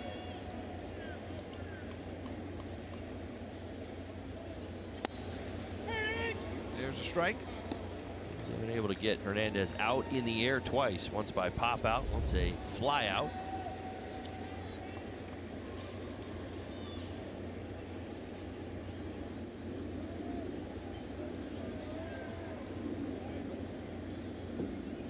Here's the 0-1, swing and a miss. 0-2 to Hernandez. There's Hunter Pence. In a pinch hit spot for Suarez if he gets a chance here. Hundley, less than average speed. As we see Mark Melanson starting to loosen up. Hundley's on second, the catcher, and Austin Jackson is on first. Swing and a miss. Big strikeout for Caleb Smith. Huge right at him. A couple of off-speed pitches at the bottom of the zone, kind of raced him up top. 93. Caught a lot of plate. Talked about blowing hitters away inside that strike zone. 3 miles an hour, able to get it done. Huge strikeout. He's about ready to mention, 2 of the 3 hits this inning have come with 2 strikes. You're kind of getting that sense that maybe Smith was teetering just a little bit, putting hitters away. So Hunter Pence comes up, and this is a spot that shows you what the Marlins think about Caleb Smith. Many times in this spot we've seen the Marlins might make a switch here, but Smith deserves the look at Pence. Ground ball fouled off. 5 pinch hit appearances for Pence this season. He's got 1 hit. This is number 6. He's done it a little bit in his career. He's got 8 pinch hits, 27 at bat, 296 batting average. Does have a home run. Very aggressive hitter. And those splits against righties you had for Smith. Very good numbers if he can get to that slider. Here's the 0-1. Righties do struggle a bit more. Though tonight, righties have done significant damage against him. In fact, I believe all the hits but 1 have come from the righties. So see, it's a little more complicated tonight. The wider sample size, he's actually very had good. better numbers against the righty. Right. Pence is a veteran hitter, though. Here's the 1-1. Big swing and a miss. Now pickoff play. That was a big one in yesterday's game when Ramiro got Gorkis Hernandez in the 5th inning.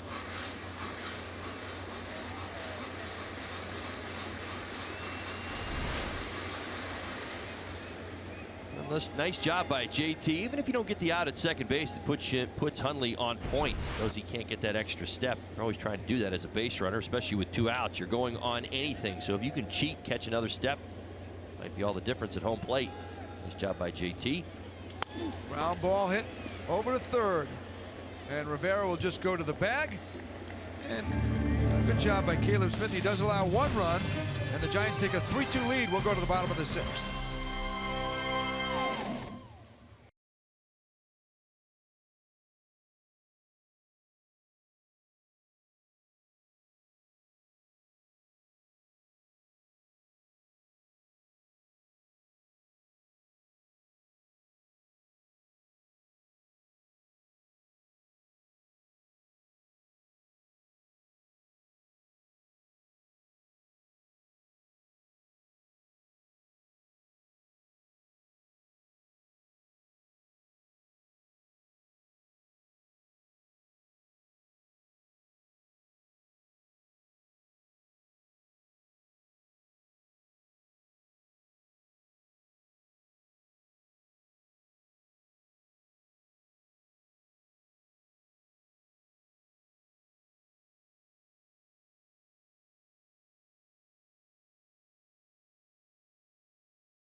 A 3-2 lead. Well, throughout the course of my career, Craig Minervini has asked me so often about the weather that I feel like at this point I'm a certified meteorologist. So here we go with tonight's weather report. At Marlins Park, it's a very comfortable 81 degrees, but due to 84% humidity, it feels like 89. The winds are blowing in from an east-southeast direction at about 9 miles per hour. So all of that to say that it's a very pleasant evening here at Marlins Park, but Craig, also a very windy one. What do you think about that? I think the AMS seal is coming your way.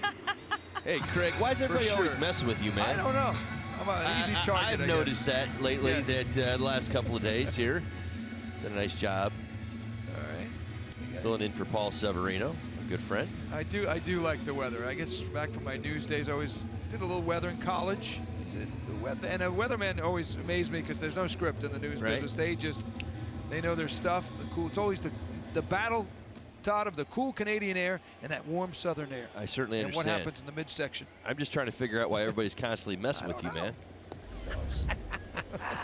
If they have fun, I'm having fun. All right. Here's Mark Melanson. Finally see him, his 5th game. He's been out for a while. Finally returning. Missed the first 56 games with an elbow flexor strain. And he started out the year on the DL.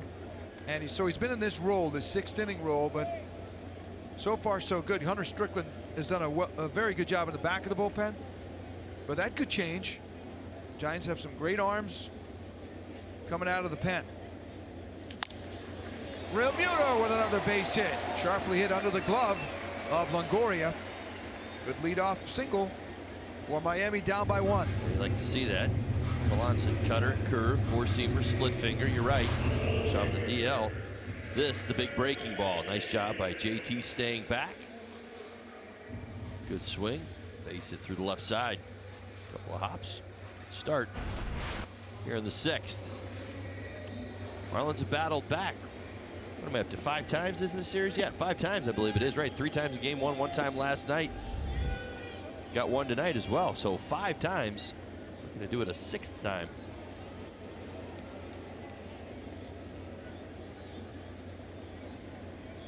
Both wins have been of the comeback variety in the series for the Marlins. And the first game was the first time all year the Marlins have been down by more than 1 run in a game and won the game. And what'd you say? They came back 3 times individually. 3 times in game 1. Came back last night 1 time, and we've already come back and tied this thing up as well.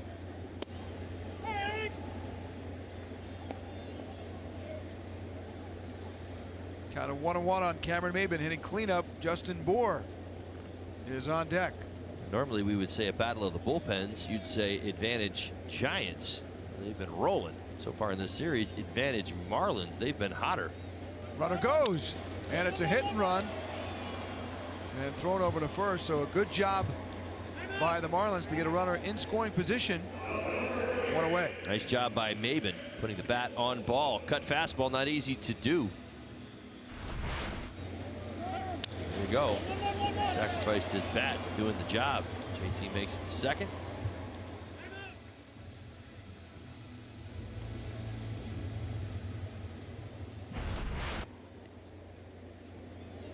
Is that a pitch you think you would have laid off in a?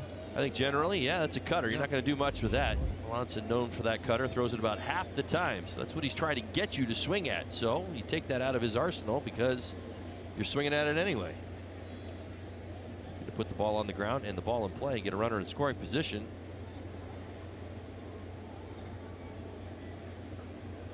Justin Bohr 0 for 2 in the game, takes his strike, and with Realmuto on second now, Crawford is just over Realmuto's shoulder, but on the left side of the infield. Well, of late, we've seen the Giants do this to Justin Bohr, really trying to stay in under his hands and upset that timing. This one off his leg. Back-to-back cutters. We saw Suarez stay in with the fastball in on Justin. Watson doing very much the same thing.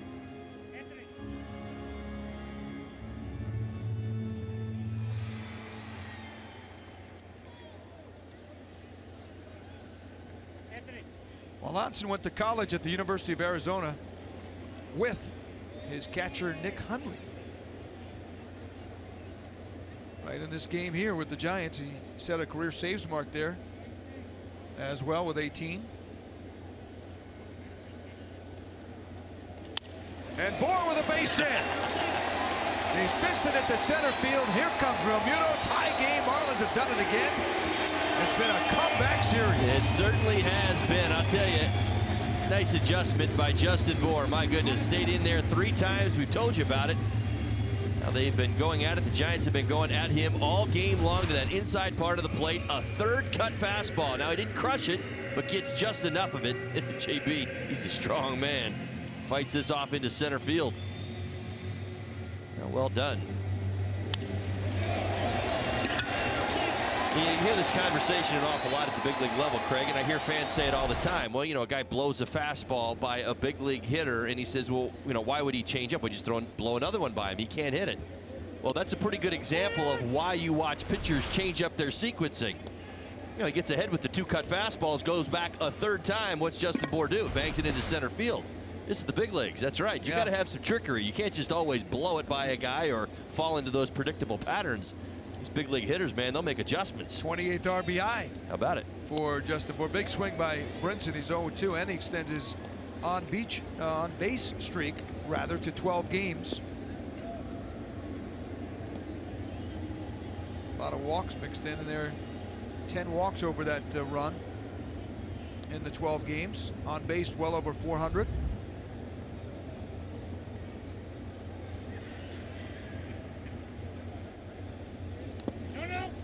Good take.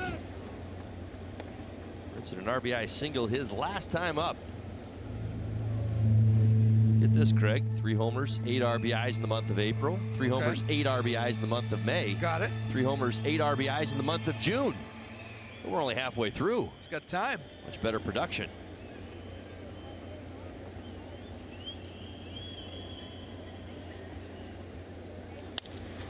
Sharply hit, right at Panic to Crawford to first. Good stretch by Posey. Boy, he looks pretty good over there at first base. And another double play, back-to-back innings here. Get the Giants out of trouble, but we're tied again, this time at 3.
series. Good homestand.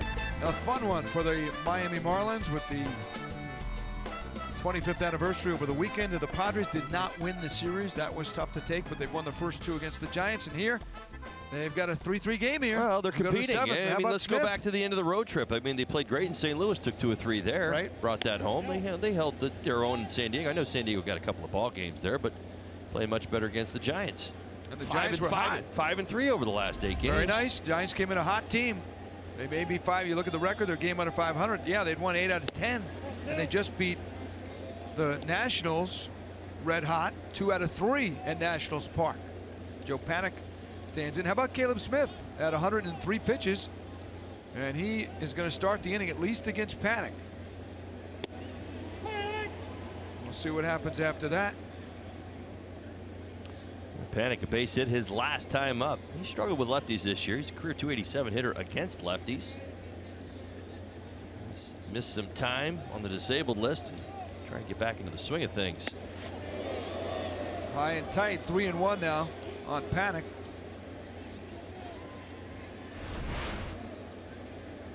Yeah, this will get your attention.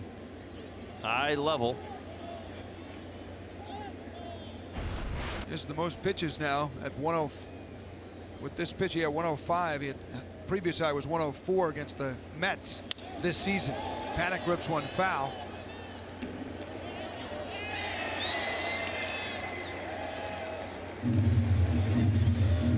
He's gone after Panik. Nothing but fastballs.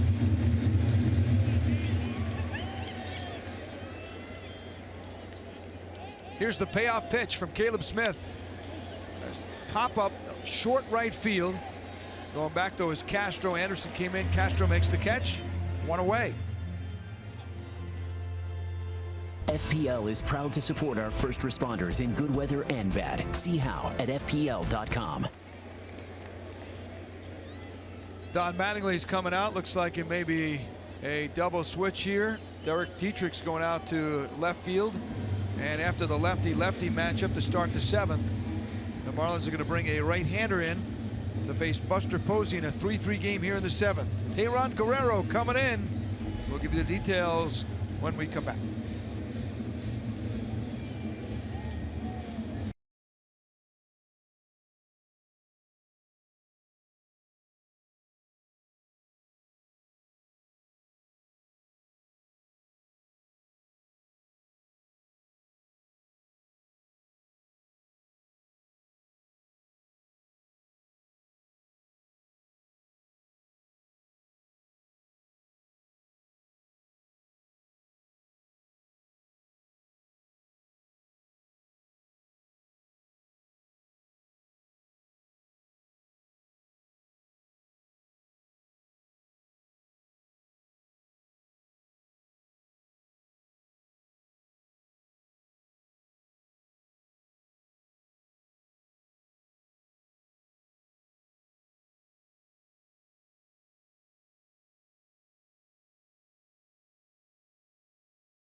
Marlins, everyone deserves a second chance. Just play Grouper, enter your lucky money ticket online, and you're registered for the $400,000 Super Grouper second chance promotion. Florida Lottery, it's your ticket. Must be 18 or older to play. Play responsibly. Big hugs for Caleb Smith. His ERA now at 3.75, 6 1/3. Allows the 3 runs. It's a quality start. No walks tonight. I love the no walks. Love the fact that he came back out for the 7th. And you say, why are we talking about the 7th? He's just left the game. Well, he came out and got Joe Panik, lefty-lefty matchup. So advantage Marlins. And I know that he goes over his career high in pitches thrown in a ball game. But 7 for 7 tonight, retiring the first hitter in an inning. So what do? You don't give Posey and McCutchen a look at Guerrero until right now. I love that move. Great job. So they're not getting a read on the first hitter. Absolutely. bring Guerrero in. He's a surprise at 99. And a 1-1 count on Posey. He's had a good night, 2 for 3. He had 2 hits in the opener of the series as well.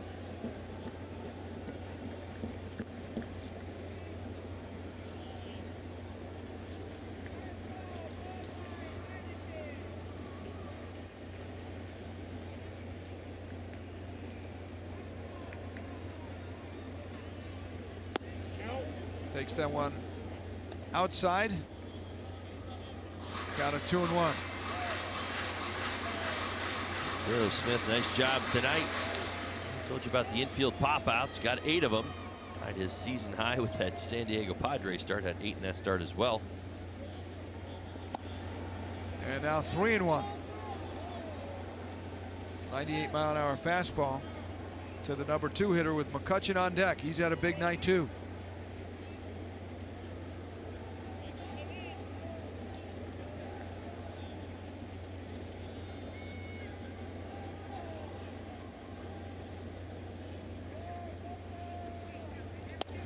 Fastball just missed. And Posey walks.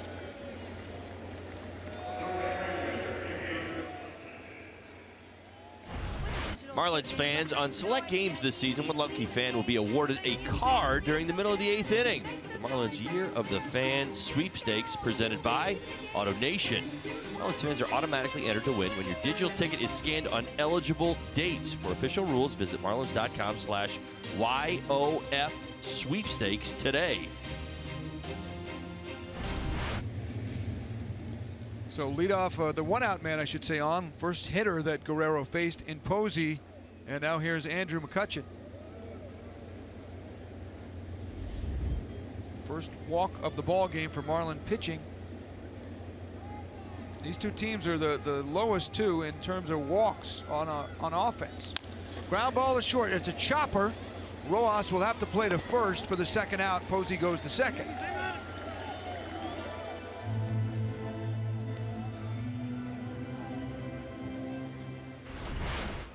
Well, a big 2nd out this inning. Andrew McCutchen, very good fastball hitter. It's over the top of that one. Suppose he moved into scoring position, but a 2nd out recorded. So here's Evan Longoria, 0 for 3 in the ball game, but he does have 3 hits in the series. He got 2 hits on the opening night and 1 last night.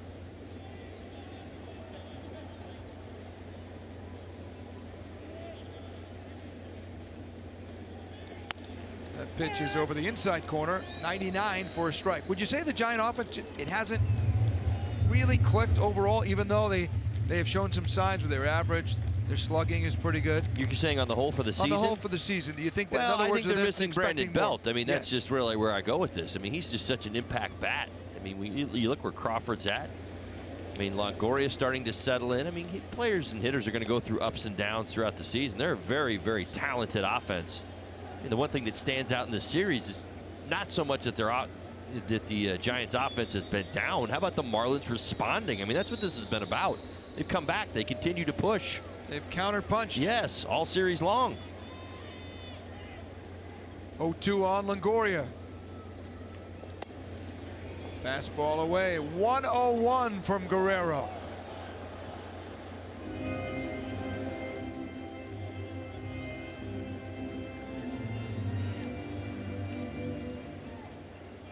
Longoria came into tonight's ball game leading the Giants in RBIs, 33. And a couple of them over his last 10 games. 1-2, and he defends that one on a 100-mile-an-hour fastball. He's really cooled off of late. 107 with runners in scoring position over his last 28 at bats.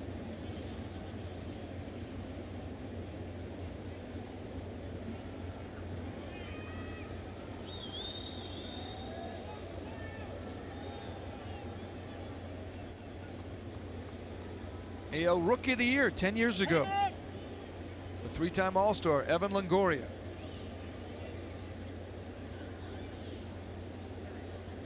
Giants send Denard Span, Christian Arroyo, and a couple of pitchers to get him from Tampa Bay.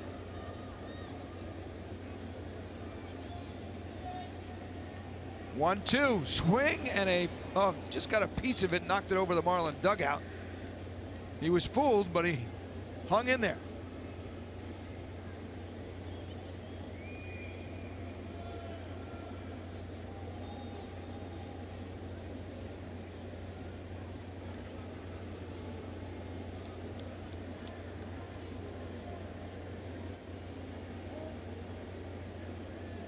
Here's the 1-2. That's fouled back. Longoria hanging in. Holly, you have that big fastball, 100 mile an hour, 101 mile an hour. Is the battle always for Guerrero and Realmuto, or whoever the catcher is, when do you throw the other pitch? Well, the idea right now is to how can you get into a sequence that will throw Longoria off. You mentioned the slider, the pitch before. It was a good pitch. It was down. You'd probably like to see it a little bit farther down, able to foul it off. That's where you'd like to see him climb the ladder maybe with that 101. If he can get a little higher in the strike zone, might have been able to get the strikeout. Ground ball up the middle. Posey rounding third, and he's going to come in. And Evan Longoria with an excellent at bat, fouled off some tough pitches, and he gives the Giants the lead again. Yeah, his 4th hit in the series. And you're absolutely right. It was a veteran at bat against a young flamethrower. 101 miles an hour. Just off that outside edge. Knee high. Solid contact back through the middle.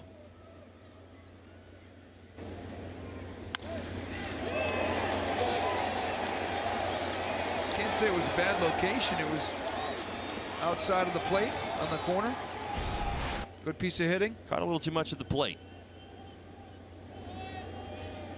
Now Brandon Crawford is up with 2 outs. He's 1 for 3 on his first hit of the series in the 6th.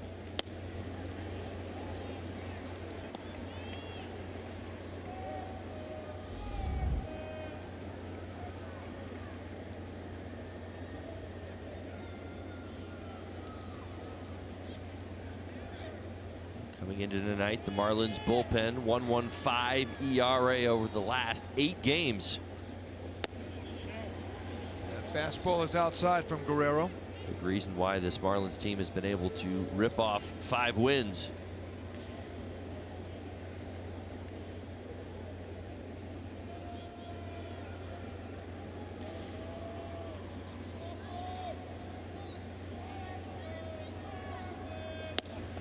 Way outside, 2-1 now to Brandon Crawford.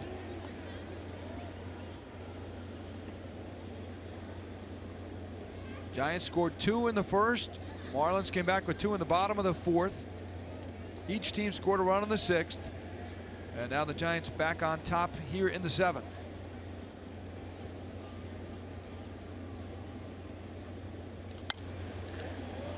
That's out of play.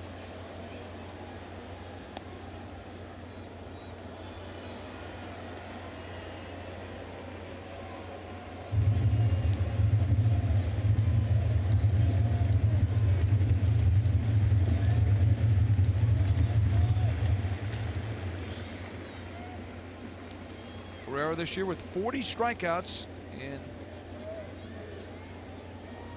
less than 30 innings. On a 2-2 count. And that's inside.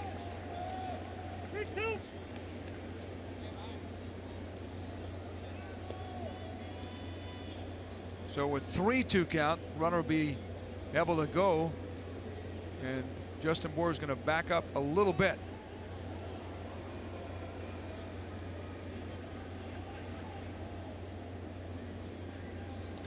Ground ball hit to shortstop. Fielding Rojas, he has to hurry, gets him. Nice play. So the Giants do get a run, leave a runner, and we'll go to the bottom now of the 7th with the Giants back up by a run.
Our game summary, Giants scored 2 quickly. 3 batters in, 2-run homer by Andrew McCutchen, his 7th, 2-0 lead, Giants. Marlins came back answering in the 4th inning. Cameron Maben with an RBI hit, followed by Lewis Brinson with an RBI hit, and a 2-2 game. But it's been topsy-turvy as the Giants came back with a run in the 6th. Austin Jackson got the 1-out single, and the Marlins came right back. You get the idea here? Justin Bohr, the base hit, 3-3, and then in the 7th, the base hit by Longoria, and the Giants have regained a 1-run lead. It's been a bit of a hitting clinic tonight. I mean, if you were to teach kids at home, like, where do you want to hit the baseball? Up the middle. I mean, how many back and forth between the Giants and the Marlins just using the middle of the field? You're right. Had the home run by McCutchen. Yeah, he kind of started the whole thing, right? All the other run-scoring hits, though, singles in the game. Jackson, Longoria, Maben, Bohr, and Brinson. And Rojas leads off. It's an 0-1 count. Yeah, all of them to the middle of the field. Tony Watson's in for the Giants. Rojas rips one to left field. It's curving, and it's deep enough, but foul.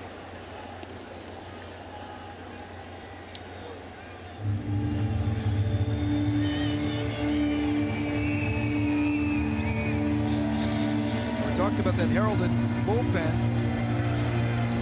Watson in there now, 33-year-old lefty, who signed as a free agent February 19th with the Giants, and an All-Star in 2014.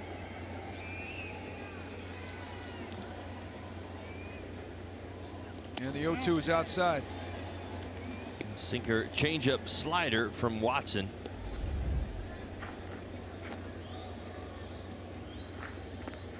See the numbers, 2.10 ERA on the season, 30 innings of work, 34 strikeouts, more than 5 walks. That catches your attention and has not given up the long ball but one time.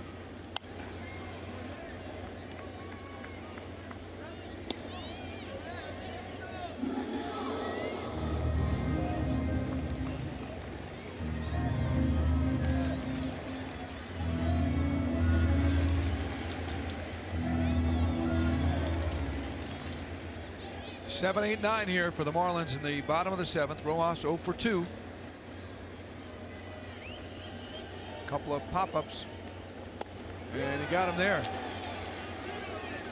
Here's our showstopper from the American League West, exciting finish for Mitch Haniger and Seattle, and their exciting fans in the Pacific Northwest. A walk-off homer this afternoon. Mariners beat the Angels 8-6. The M's. How about the M's? Tell you what, how about Haniger? My goodness. Take that that Mariners club on his shoulders. A lot of people thought they were up the creek when Cano was suspended for 80 games. A couple home runs last night. Look at Seattle sitting atop the American League West, and look at the records. Impressive stuff. You got 4 teams with a winning record. They've been as good on the road as home. They're 21-12 on the road, and now 23-12 at home. Yeah, they're getting a little younger too. Big Maple leading that rotation. Paxson and Haniger, impressive, as I said. A couple home runs last night, threw a guy out at second base. Great throw. Big home run today. Count of 1-2 on Yadiel Rivera. Derek Dietrich now in the number 9 spot in the lineup.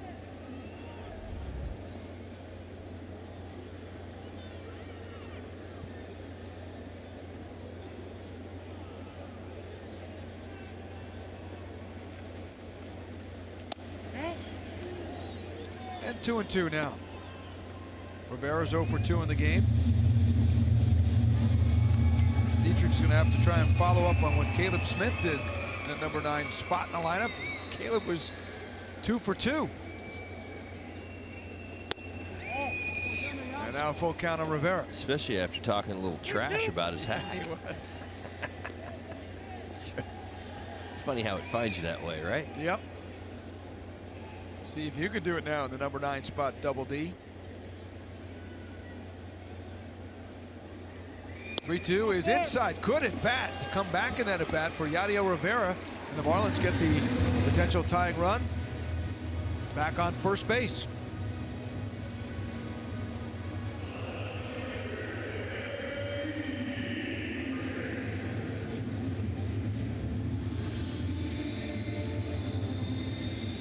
Dietrich out of the 9 spot in the lineup against Watson. You'd think, oh, this is a favorable matchup, lefty-lefty. Well, you'd be wrong. Lefties are actually hitting .280 against Watson this year. 14 for 50 off him.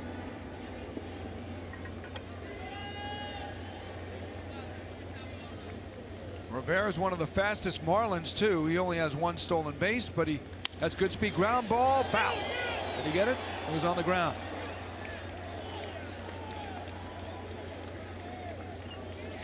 Buster Posey looks pretty good over there at first base, doesn't he? He does. He handles himself well.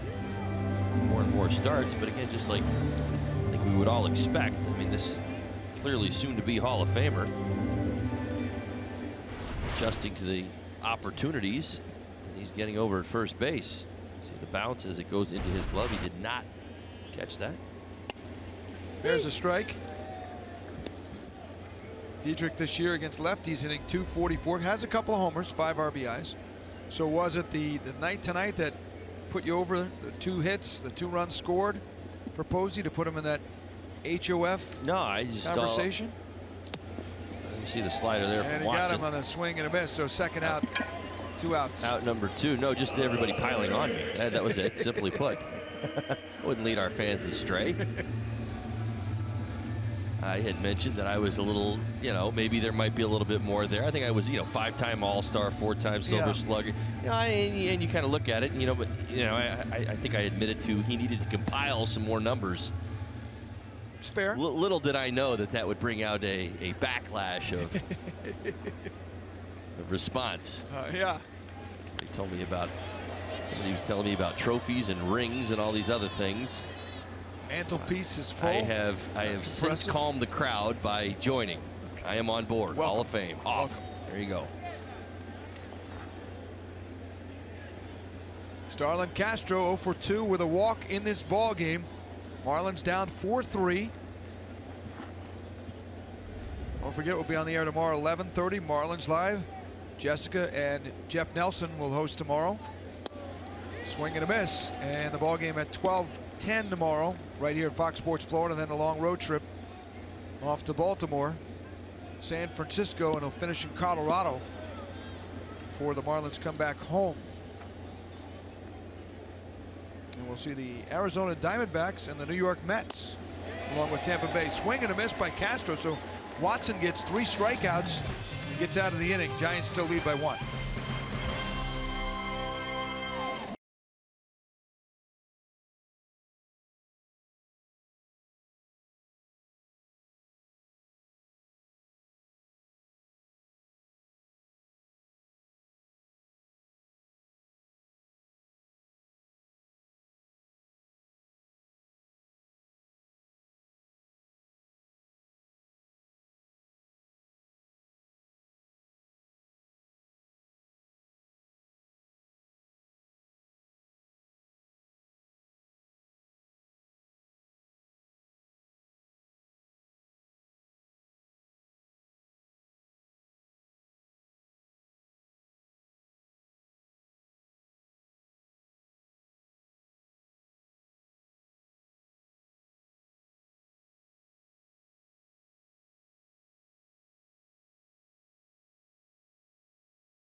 Military by sharing a photo or video with hashtag #HatsOffForHeroes. For each post, T-Mobile will donate $1 to support veterans. Time for T-Mobile's Hats Off for Heroes as we welcome you back here to Marlins Park. The roof open tonight, tying a single season record here, 15th time Marlins trying to go 7-8 with the roof open on a nice night, as Jessica gave us the everything but the barometric pressure earlier. Nice June night here. So Nick Hundley will lead it off here in the top of the 8th inning. Giants looking for their first win of the series.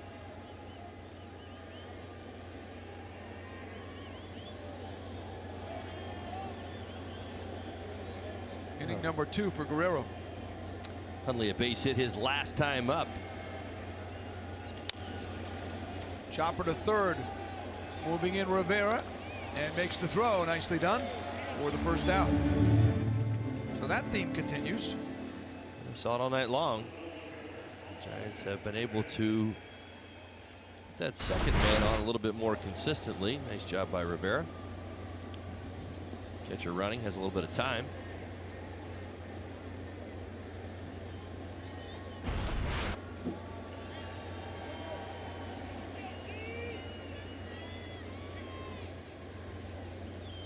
Austin Jackson had a big RBI hit in the 6th inning as the Giants regained the lead 3-2 at the time. It was the 3rd hit in a row against Caleb Smith, who went 6 1/3 tonight.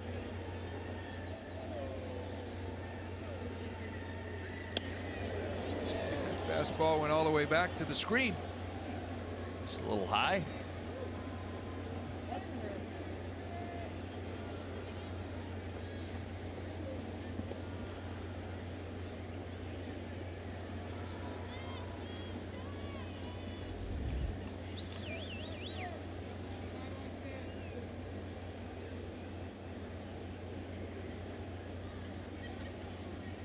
Here's the 2-0 fastball, 97, right there, 2-1.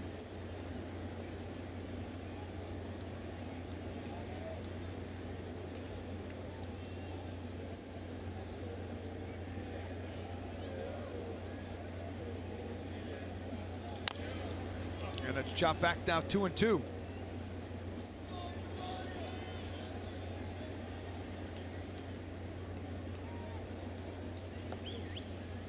So we've seen Melanson and Watson. Now Sam Dyson, the former Marlin, is loosening up for the 8th inning. Marlins got to him in the ball game on Monday.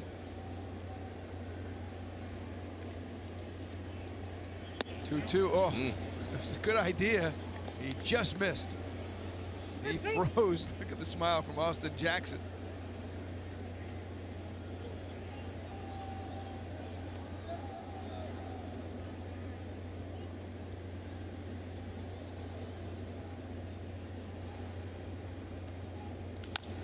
Ground ball sharply hit in the hole.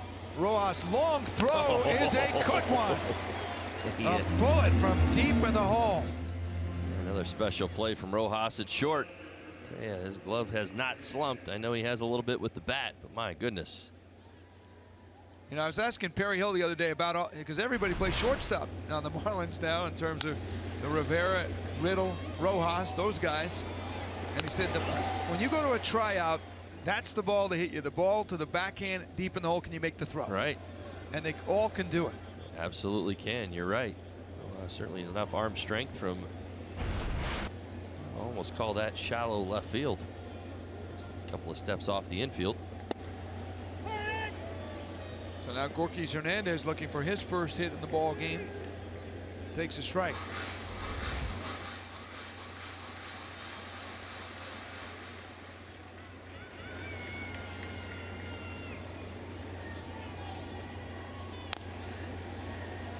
Now 0-2 on Hernandez.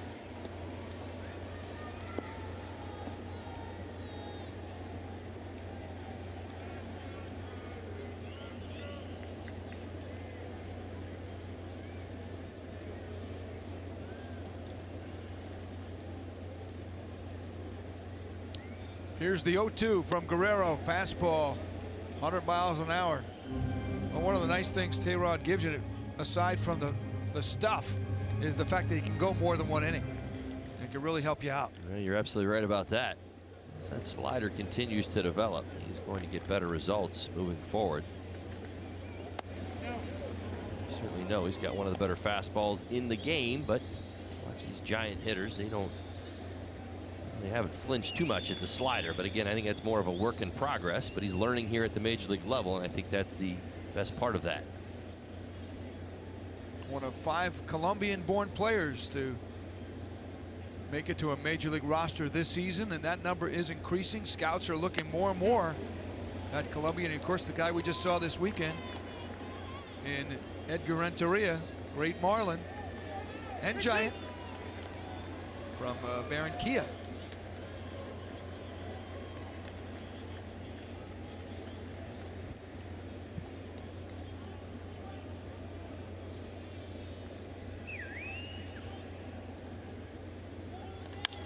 Line drive, base hit. Good piece of hitting there by Hernandez on the 3-2 pitch.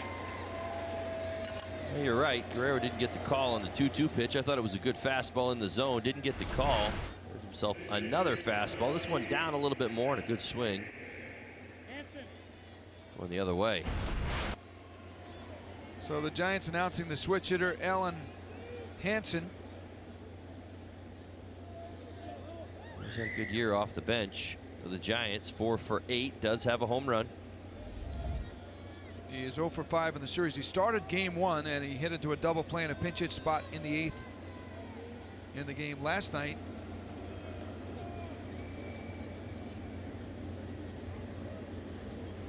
That was with Brad Ziegler pitching inside, and 33 pitches now for Teheran Guerrero.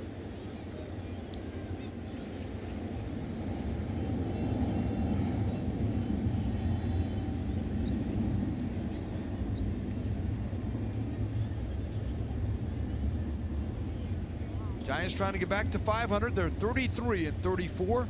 They still have won 8 of their last 12, although the Marlins have won the last 2 games here in this series.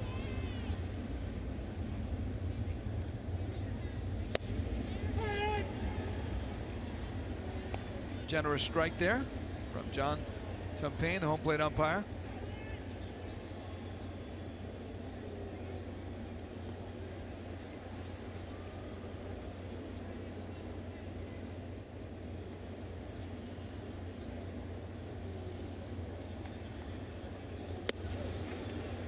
He doesn't offer that one now. 2-1 to Hansen.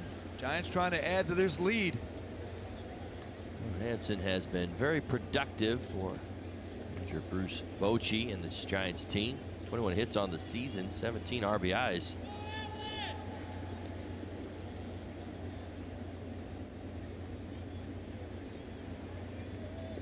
And he takes outside 3-1. He was also on the DL. We talked about the Giant injuries earlier. Left hamstring strain. Missed 18 games, was reinstated about 10 days ago.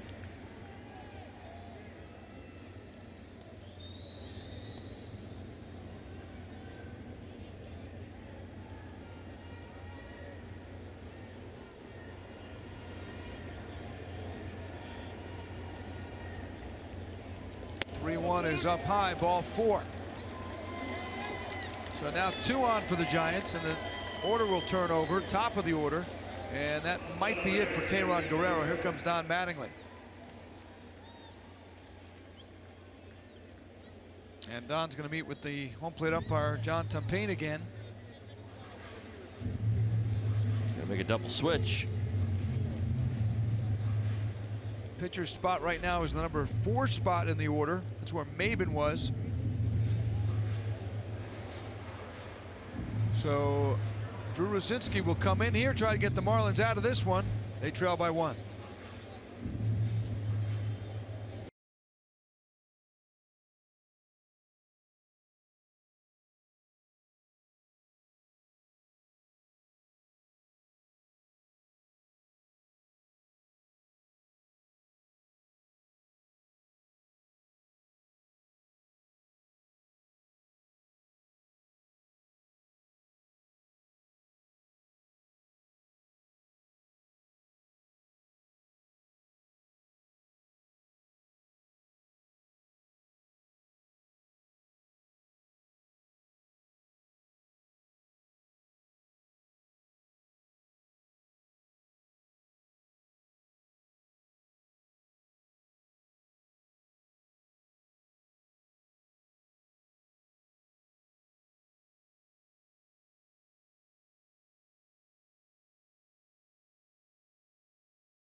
Baseball. Customize your experience to catch every moment this season. Marlins home screen icons and features such as MLB.TV Game of the Day, pitch tracking, in-game highlights, live radio broadcast, stats, news, and more. Download MLB at Bat today. Big spot in a one-run game. Giants have 2 on. Drew Rosinski is in his 5th appearance.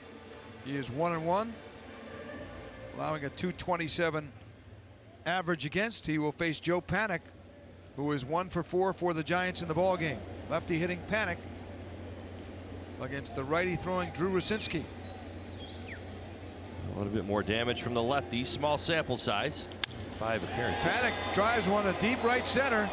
Going back though and catching it there deep on the track is Brinson. A good ride from Panik, but one pitch removes the danger for the Marlins here in the top of the 8th. So it stays 4-3. Brian Anderson will lead it off at the bottom of the 8th.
Bottom of the 8th, Giants leading 4-3.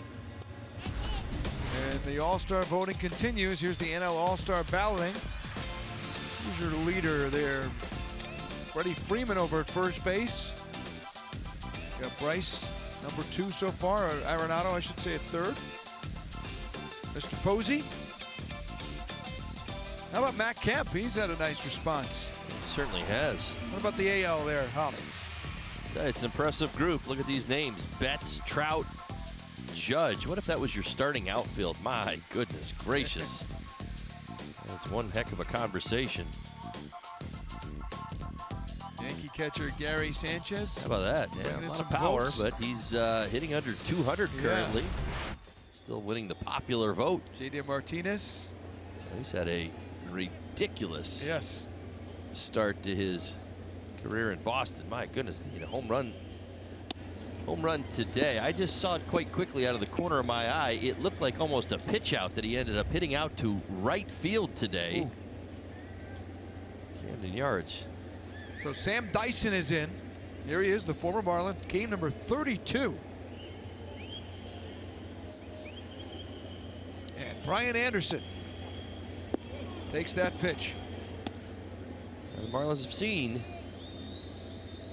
Sam Dyson earlier in the series. He actually took the loss in game 1. 2/3 of an inning, couple of hits, couple of earned runs, a home run.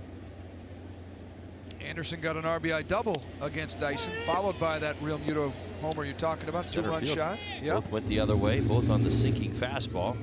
That is Dyson's go-to pitch. That sinker throws it 57% of the time. Slider, changeup, curve, occasional four-seamer.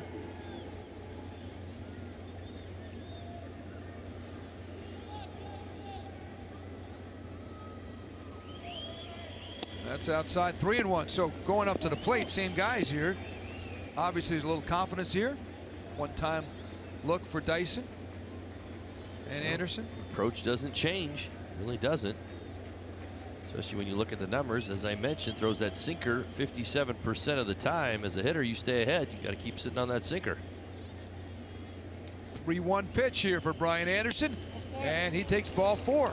So second walk of the game for Anderson. And again, the Marlins down by 1. They have the tying run on first. Realmuto 2 hits tonight, and how about this one the other night? Oh, a beautiful swing. The best way for a right-handed hitter to elevate. Remember, Dyson, one of the best in the game of baseball, getting the ball on the ground. That sinking fastball, JT did not think about rolling over or pulling him. He said, I'm going to stay through it, and does. Flat bat through the zone helps him elevate to center field. A long, long home run. It's impressive stuff. I don't think the approach changes. Certainly doesn't want to roll over. He wants to get through it once again. JT takes a strike. So Dyson was with the Marlins in 13, 14, and 15. Realmuto came up with a little bit in 14.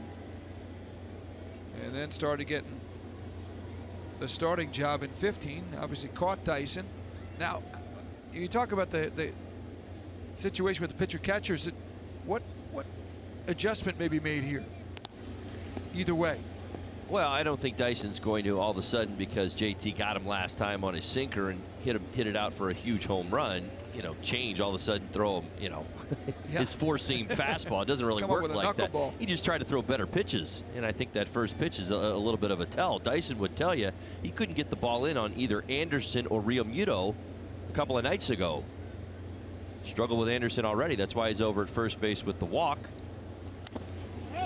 But that first pitch for Dyson was big against Realmuto, and that's why you kind of saw the look on JT's face. He wanted to get ahead of him, force him out over the plate. He got that inside corner with the sinker.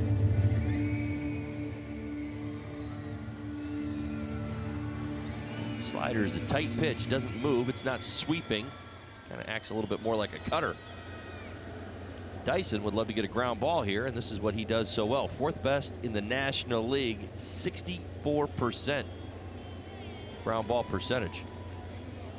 And he's had it in the count 0-2. Way outside, got away. Big break for the Marlins. Anderson will go to second.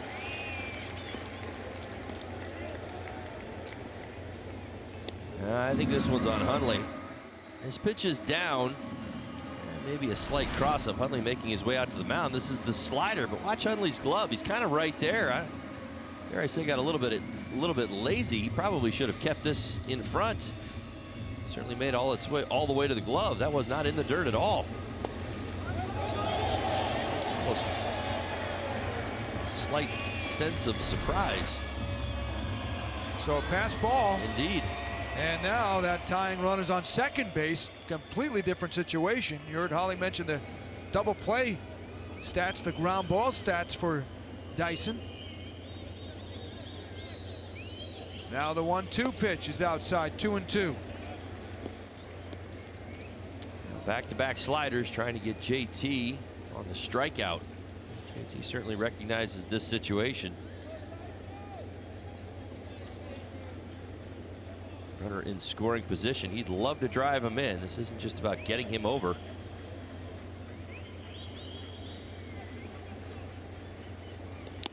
And he got him. Foul tip caught by Hundley. First out, second strikeout by Realmuto in this ball game. 2 for 4 now. Yeah, it's the slider once again, so 3 of them. This one doesn't do much, more like a cement mixer. You almost see that red dot, the seam spinning around. Backs up just a little bit, but effective.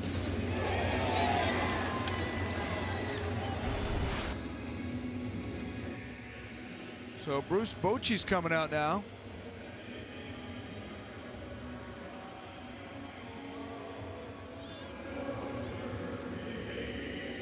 A couple of lefties are backed up, and Bochy's got 3 lefties. He used 1, and he's going to go to the bullpen right here. Our Florida Lottery call to the bullpen, 1 on, 1 out in the 8th.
Here's the look at the starting matchup for tomorrow's game just after 12 o'clock. Derek Rodriguez will face Dan Straley. Derek, as we mentioned, Bud Rodriguez's son, against the veteran Dan Straley.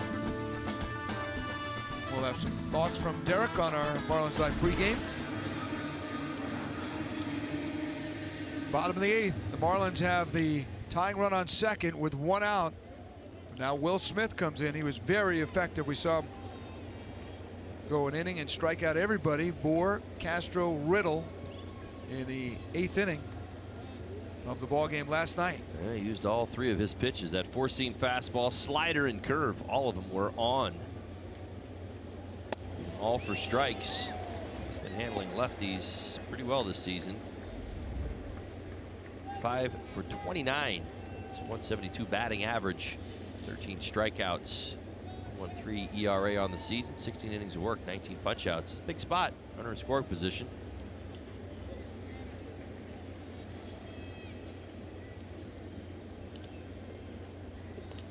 Ground ball hit to the right side. Runner will move up, but the Giants get the all-important second out. And the Marlins are 90 feet away from tying it here in the 8th.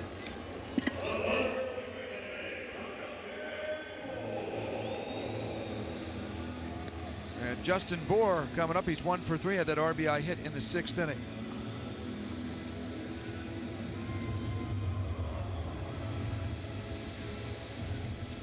Well, if you think back to last night's ball game, he got an at bat against Will Smith, so some knowledge gained. Yeah, he picked up the strikeout, but hopefully you feel you're comfortable with the arm slot and you're feeling better about the at bat if you're Justin Bohr. And Bohr rips it to right center field and deep. It is off the base of the wall. Tie game again.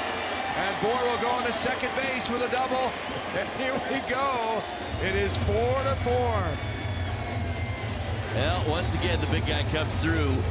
And once again, an RBI base hit to center field. How about it? The approach from both of these teams tonight, pretty amazing.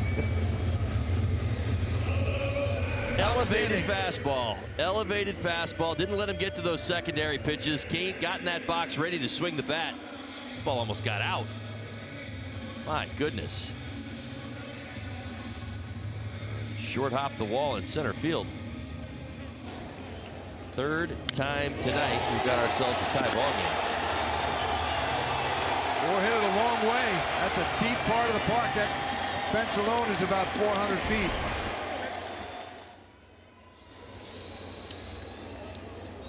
That's that spot in San Francisco where even a Justin Bohr might get a triple. That right center. Yeah, all right. I think I'm a little ahead of myself here. He hit it. He hit it hard enough. Here's Lewis Brinson trying to now give the Marlins the lead. Marlins have done a good job battling against an outstanding bullpen. You mentioned that ERA earlier, 1.82 this month, 3rd best in baseball for the Giants. With a who's who list, really, of pitchers, 4 closers who've had tremendous success in the major leagues.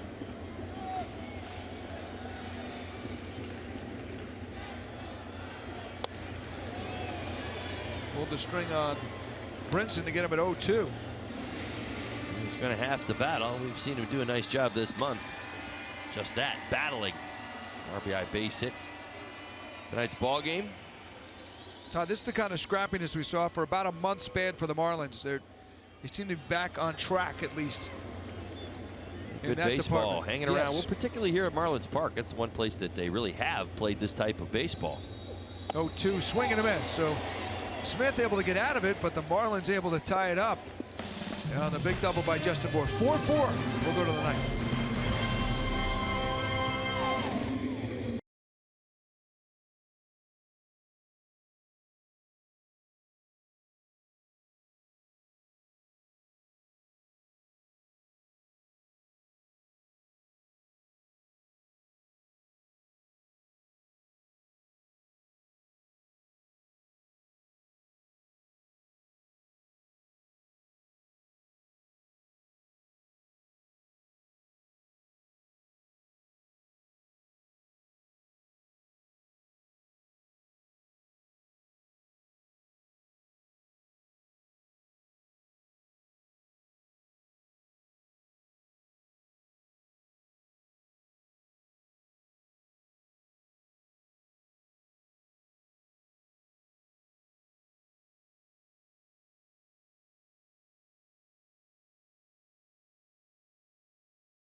Marlins baseball here on Fox Sports Florida, brought to you by Southwest Transparency, low fares, nothing to hide. By Sylvester Comprehensive Cancer Center, in pursuit of your cure. And by your South Florida Honda dealers. Back here in Miami, Marlins came back from 2-0, 3-2, 4-3, and now it's 4-4. We go to the top of the ninth. You're gonna have to go through the 2, 3, 4 men at a minimum here in the ninth, and that means Posey, McCutchen, Longoria for the Giants. And they're having good nights. Posey 2 for 3. Scored a couple of runs. He leads it off. Drew Steckenrider. Ground ball, shortstop. It's backhanded, but then bobbled by Riddle. Tough play. Would have been tough to throw him out anyway.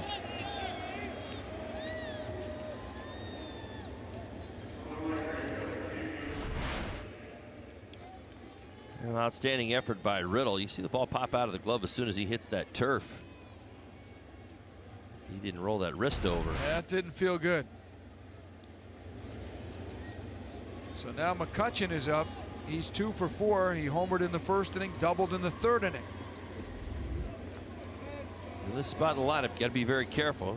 Certainly know Steck loves that fastball, loves to spot it, loves to use it. But this is these two hitters, Posey and McCutchen, the two best fastball hitters in this Giants lineup. Good slider to start, just off the edge.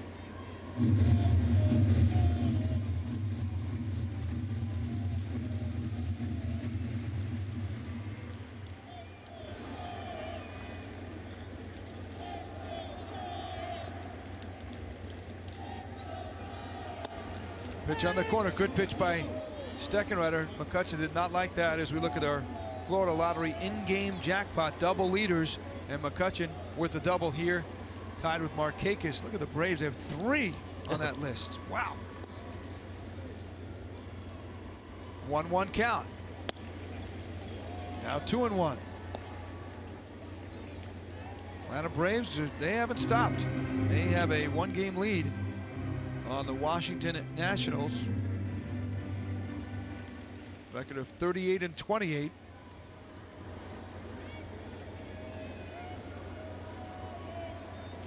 Posey on first. That one's fouled back. 2 balls and 2 strikes.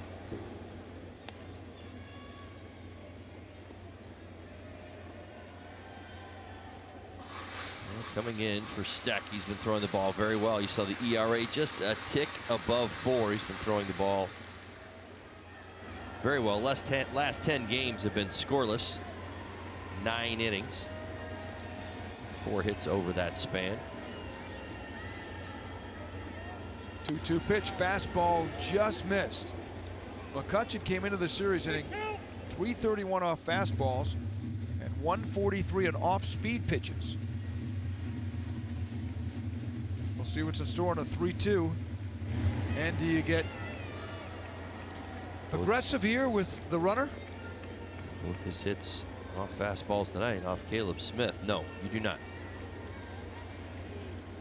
Posey is going strike. Throw to second. Oh, he's going to slide around the tag. The throw is a little off the mark as JT had him. And maybe his eyes got a little wide. So they do get the 1 out, but a stolen base for Posey, his 3rd of the year. Yeah, he had him dead to rights. I was surprised. I think we all were that Posey was moving. Didn't have much of a lead at first base. Elevated fastball gets the strikeout. Good throw, but just a bit offline, a little tailing action. Nice slide by Posey. He was able to kind of get around Rivera.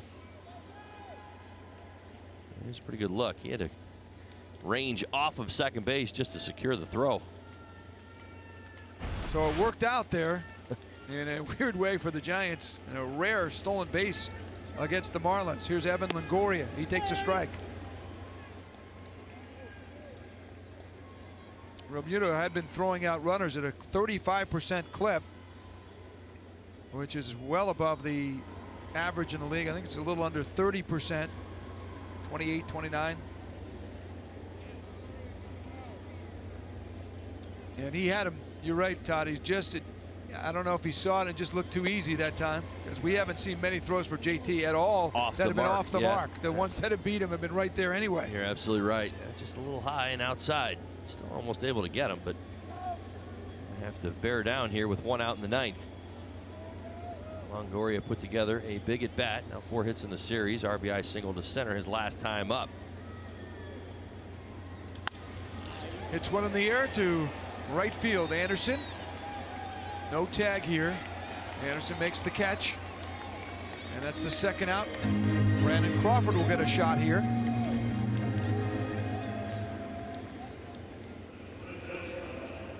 Or will he?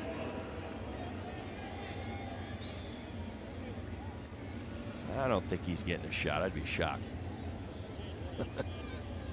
May talk about it. You don't want to find out how hot he's been. Yep. Even though you've been able to keep him under control for no shot at all. 2 games. There you go. Yeah, that's right. That makes sense. Intentional walk, first base open, lefty hitter on fire. Although in this series has been quiet, but you know how well he's been hitting. Among the best in baseball all season long. We look at his average. So Nick Hundley, he'll get the shot. He's 1 for 4.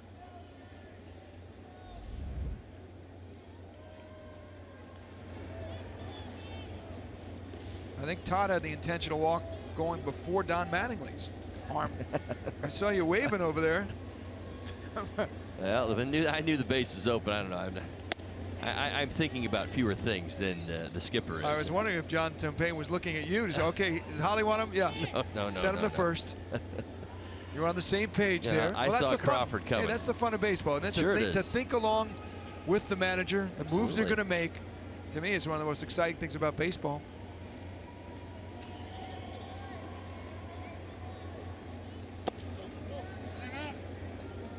Well, we wouldn't be in this situation had the Giants been listening, because I didn't have Buster Posey running. You didn't have him running, that's right. You go, he's running. I'm like, no, there he goes, like a half a second later. He would have been.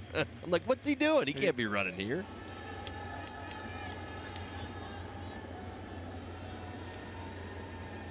Two-0 count here to Nick Hundley, who's a good hitting catcher. Swing and a miss. He had a good year at the plate. He's hitting .264. Hit 13 homers for the Padres a couple of years ago.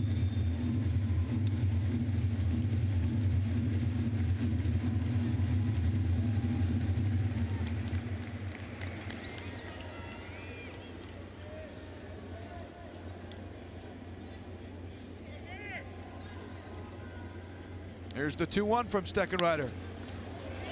Pop up. Don't count out Justin Bourne anything tonight. Well, that was well into the seats. He made that great catch earlier, leaning in. That was our Bonefish catch of the game. As it should have been. Doubt that? Absolutely.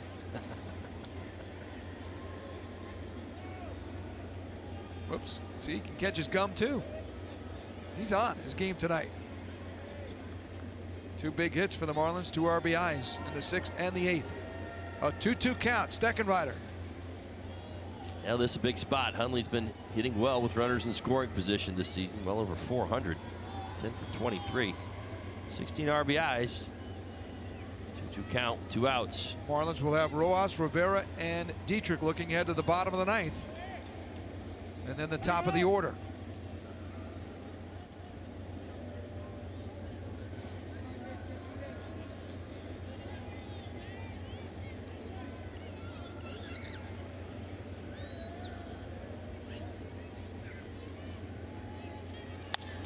And a high pop-up. It's in the infield. Riddle camping under it, makes the catch. Good job, Drew Steckenrider. The Marlins will get a chance to walk it off when we come back.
first 2 games of the series. They've been pesky tonight. The Giants keep taking the lead. The Marlins keep coming back. Now we're knotted at 4-4. New pitcher for the Giants, and Miguel Rojas will lead it off here in the bottom of the ninth. Do we remember March 30th against the Cubs? I do. Yes, we do. Center field. There you go. That seems to be the common theme tonight, right? All the hits, all the RBI hits going to center field. And the guy who is the monkey who delivers all the cream pies finally got one on his head, I believe, although I think it was Gatorade. Wow, did you just Louis identify Brinson. the monkey? Well, I think it's been out there. I don't know. I'm not publicly. sure. I think so. Sure? Yes. Then why does he put the mask on then? We know it's him. It's because he's playful. I guess. I don't know. You have to ask Miggy. I'm asking you. Why? That's my guess. He's a playful guy. He enjoys the Planet of the Apes movies. He's familiar with walk-offs. And he is familiar. He's going to need a long one though to walk this one off because he's leading off the bottom of the 9th inning. All right, there you go, Maranta, hard thrower. Fastball, slider. That fastball sits at about 97 miles an hour. See the ERA 1.76. Now, pitched an inning a couple nights ago and gave up a run. Now, what's interesting is, should he get on, the man hitting next is the other player to have a walk-off hit for the Marlins, and they've only had 2 this year, in Yadiel Rivera. He did against the Phillies in the 10th inning on May 1st. That was his first career walk-off hit.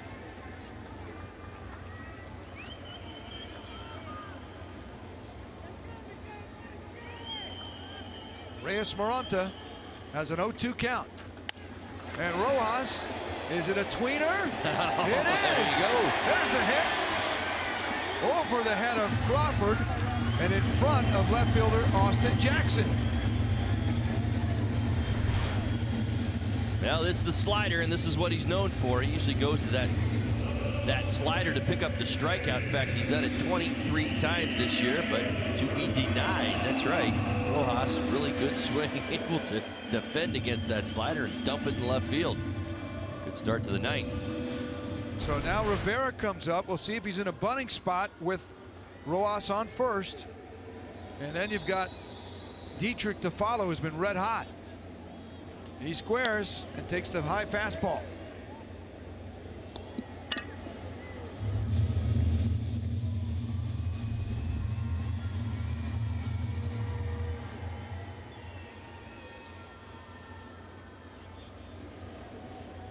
Well, Maranta has shown already in this series he gets a little rattled at times. The fastball command was not spot on last time out with the runner on base. And he takes that one. Nice job by Rivera. Talked about it a little bit in game 1.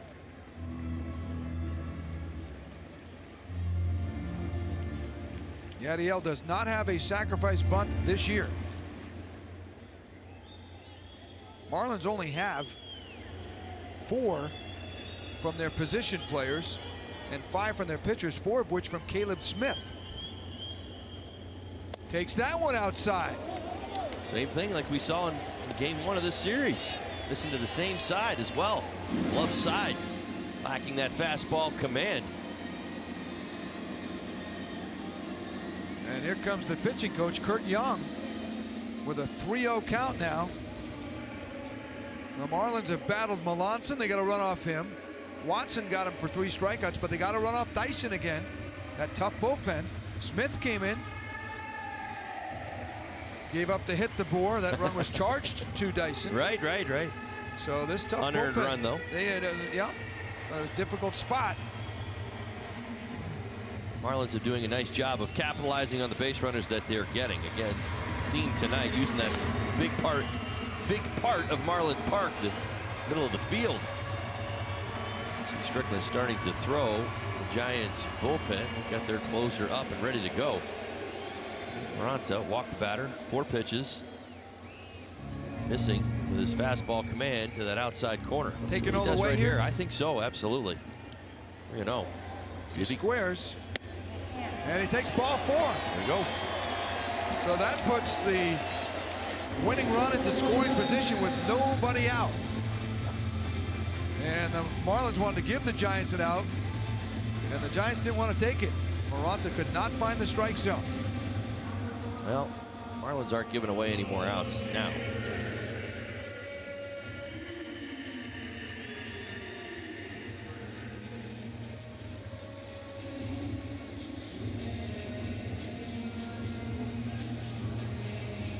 Bruce Bochy has seen enough.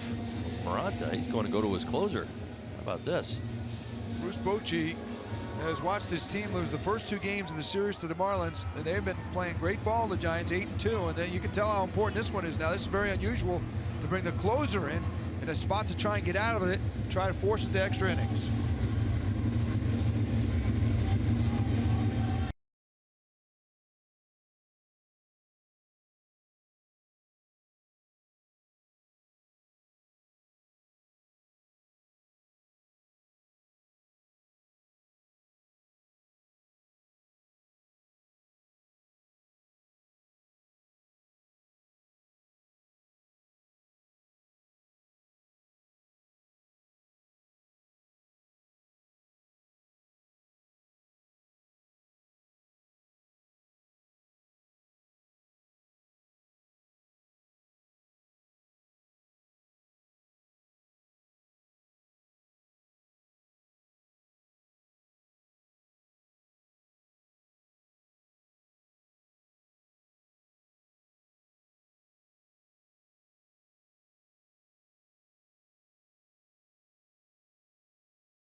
For them, they have not been able to put away the Marlins, who keep coming back at them all night.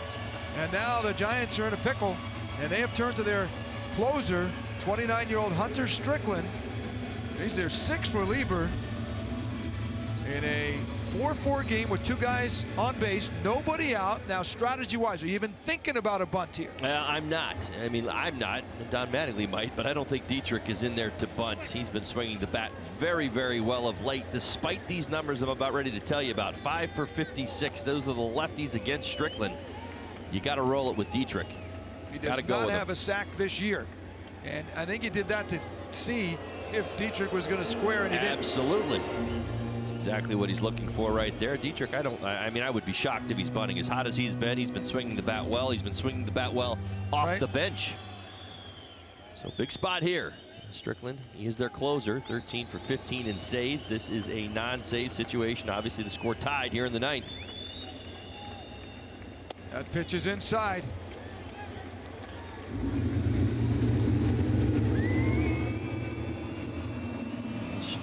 Strickland throws hard. 4-seam fastball, change and slider. That's what he'll use against the lefties. That slider's almost 90 miles an hour. Excuse me, that is his changeup. He has a hard changeup. Slider at 85. Rojas is on second, Rivera on first. A drive down the left field line. It will curve into the seats. A 1-1 count.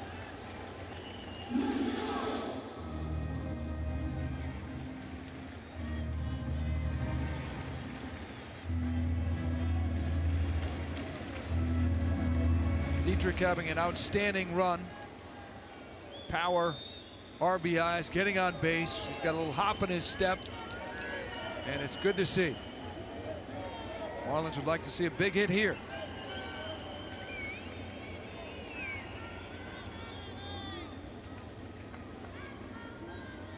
Runner at first doesn't matter, but of course for the Giants it gives them an opportunity to turn 2 on the ground.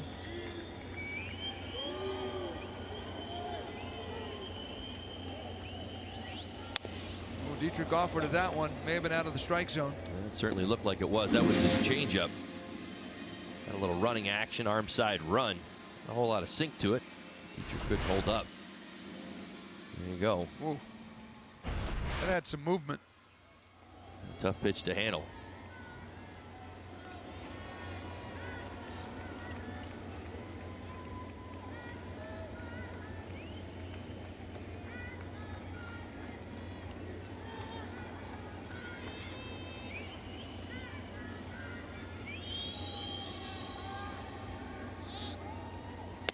That's up high. Fastball 96 from Strickland.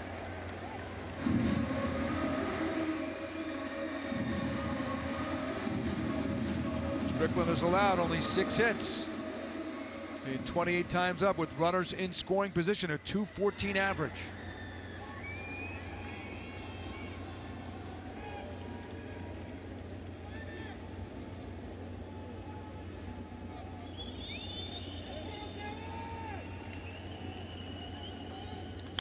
Ground ball, chop foul.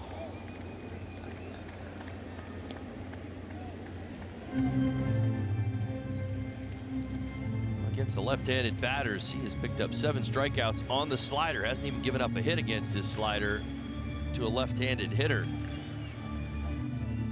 Most of the damage has come on his sinker. Doesn't throw it very often, or even the four-seamer, which lefties have not had good results against.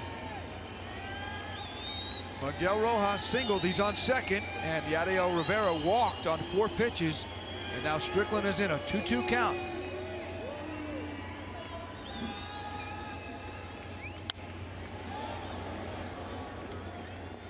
Fouled straight back.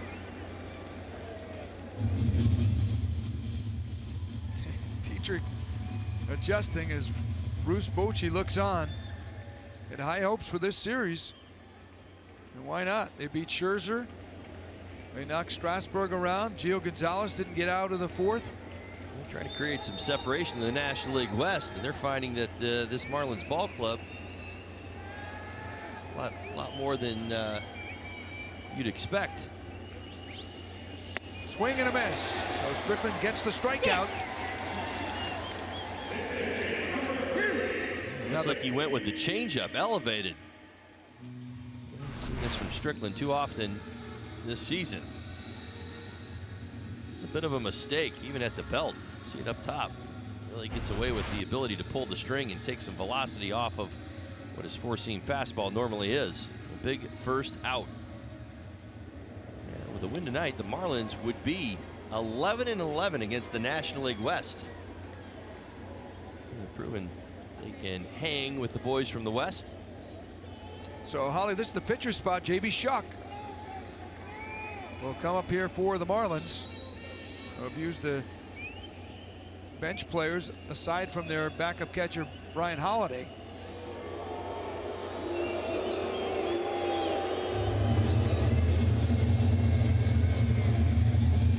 Shuck is the fastest Marlin, according to StatCast.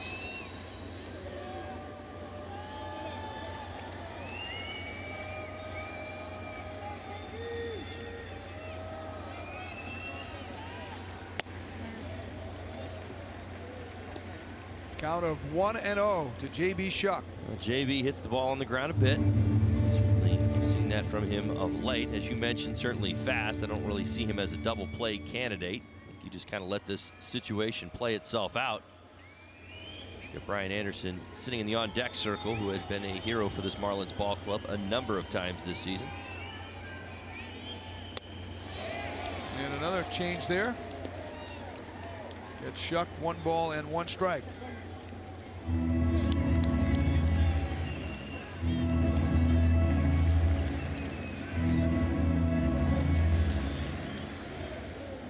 Shuck 3 for 24 as a pinch hitter this season. No ribbies yet. He'd like to change that with 1 swing right here.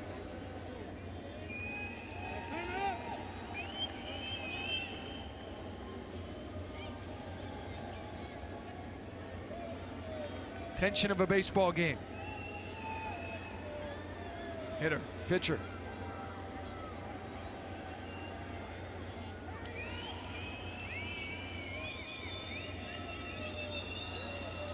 Ground ball off the glove. It rolls by. Rojas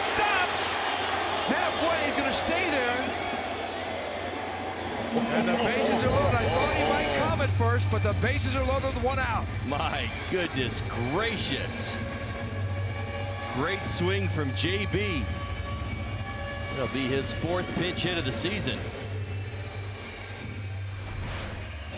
Well, watch Buster Posey over there at first base. Boy, oh boy, how is this not a double down the right field line? A game-winning hit. Posey doing everything to keep that ball on the infield. Even Rojas trying to draw a throw. Posey not biting.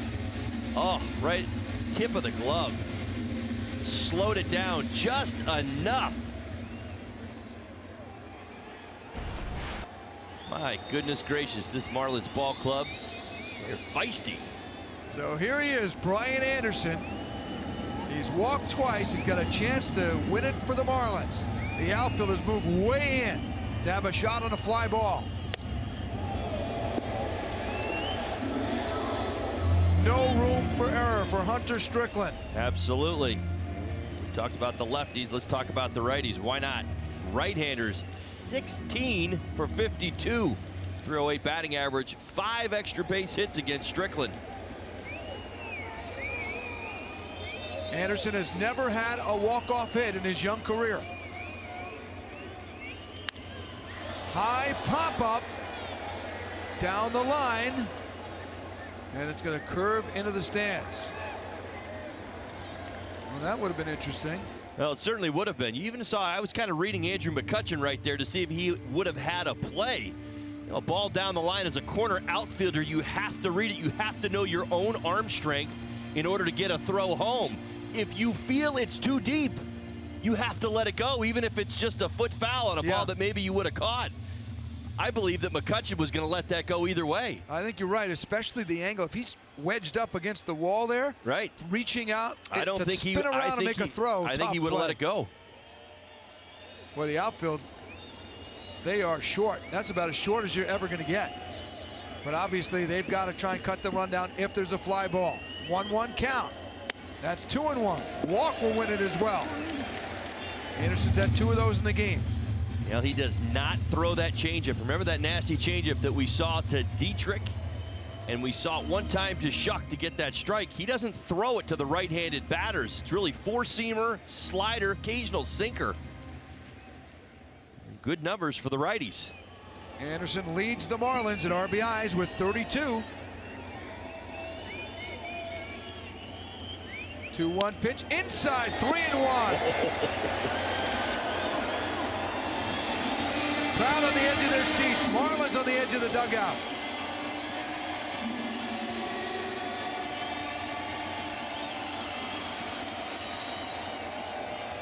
Now, Craig, right man, right spot, right pitch, right count, right situation. Right numbers, right odds.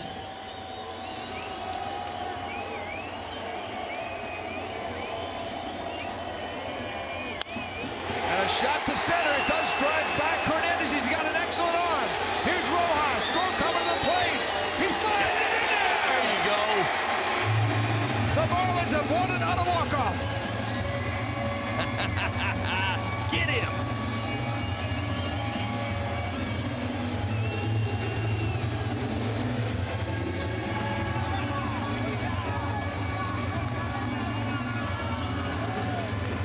Now, Craig, I said this after game 1. This Marlins team has been so resilient, not only throughout this series, but over the last week or so.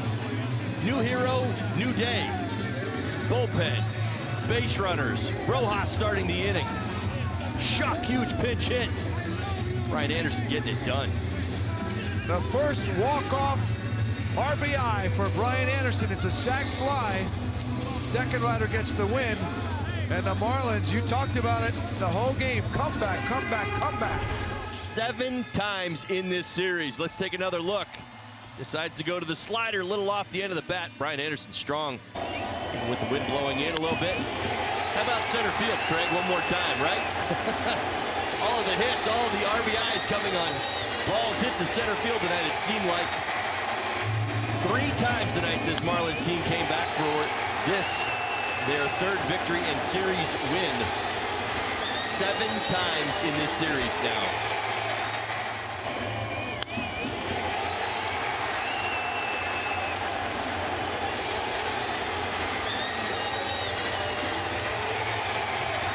fun to watch as the Marlins hand the Giants another frustrating loss here at Marlins Park. Jessica Blaylock with the hitting hero. Jess? Thanks so much, Craig. Yeah, the hero tonight, Brian Anderson. Brian, you come to the plate, bases loaded. You know there's pressure on the pitcher to make a good pitch. You know that you can win it with one good swing of the bat. How would you describe the intensity of that battle right there?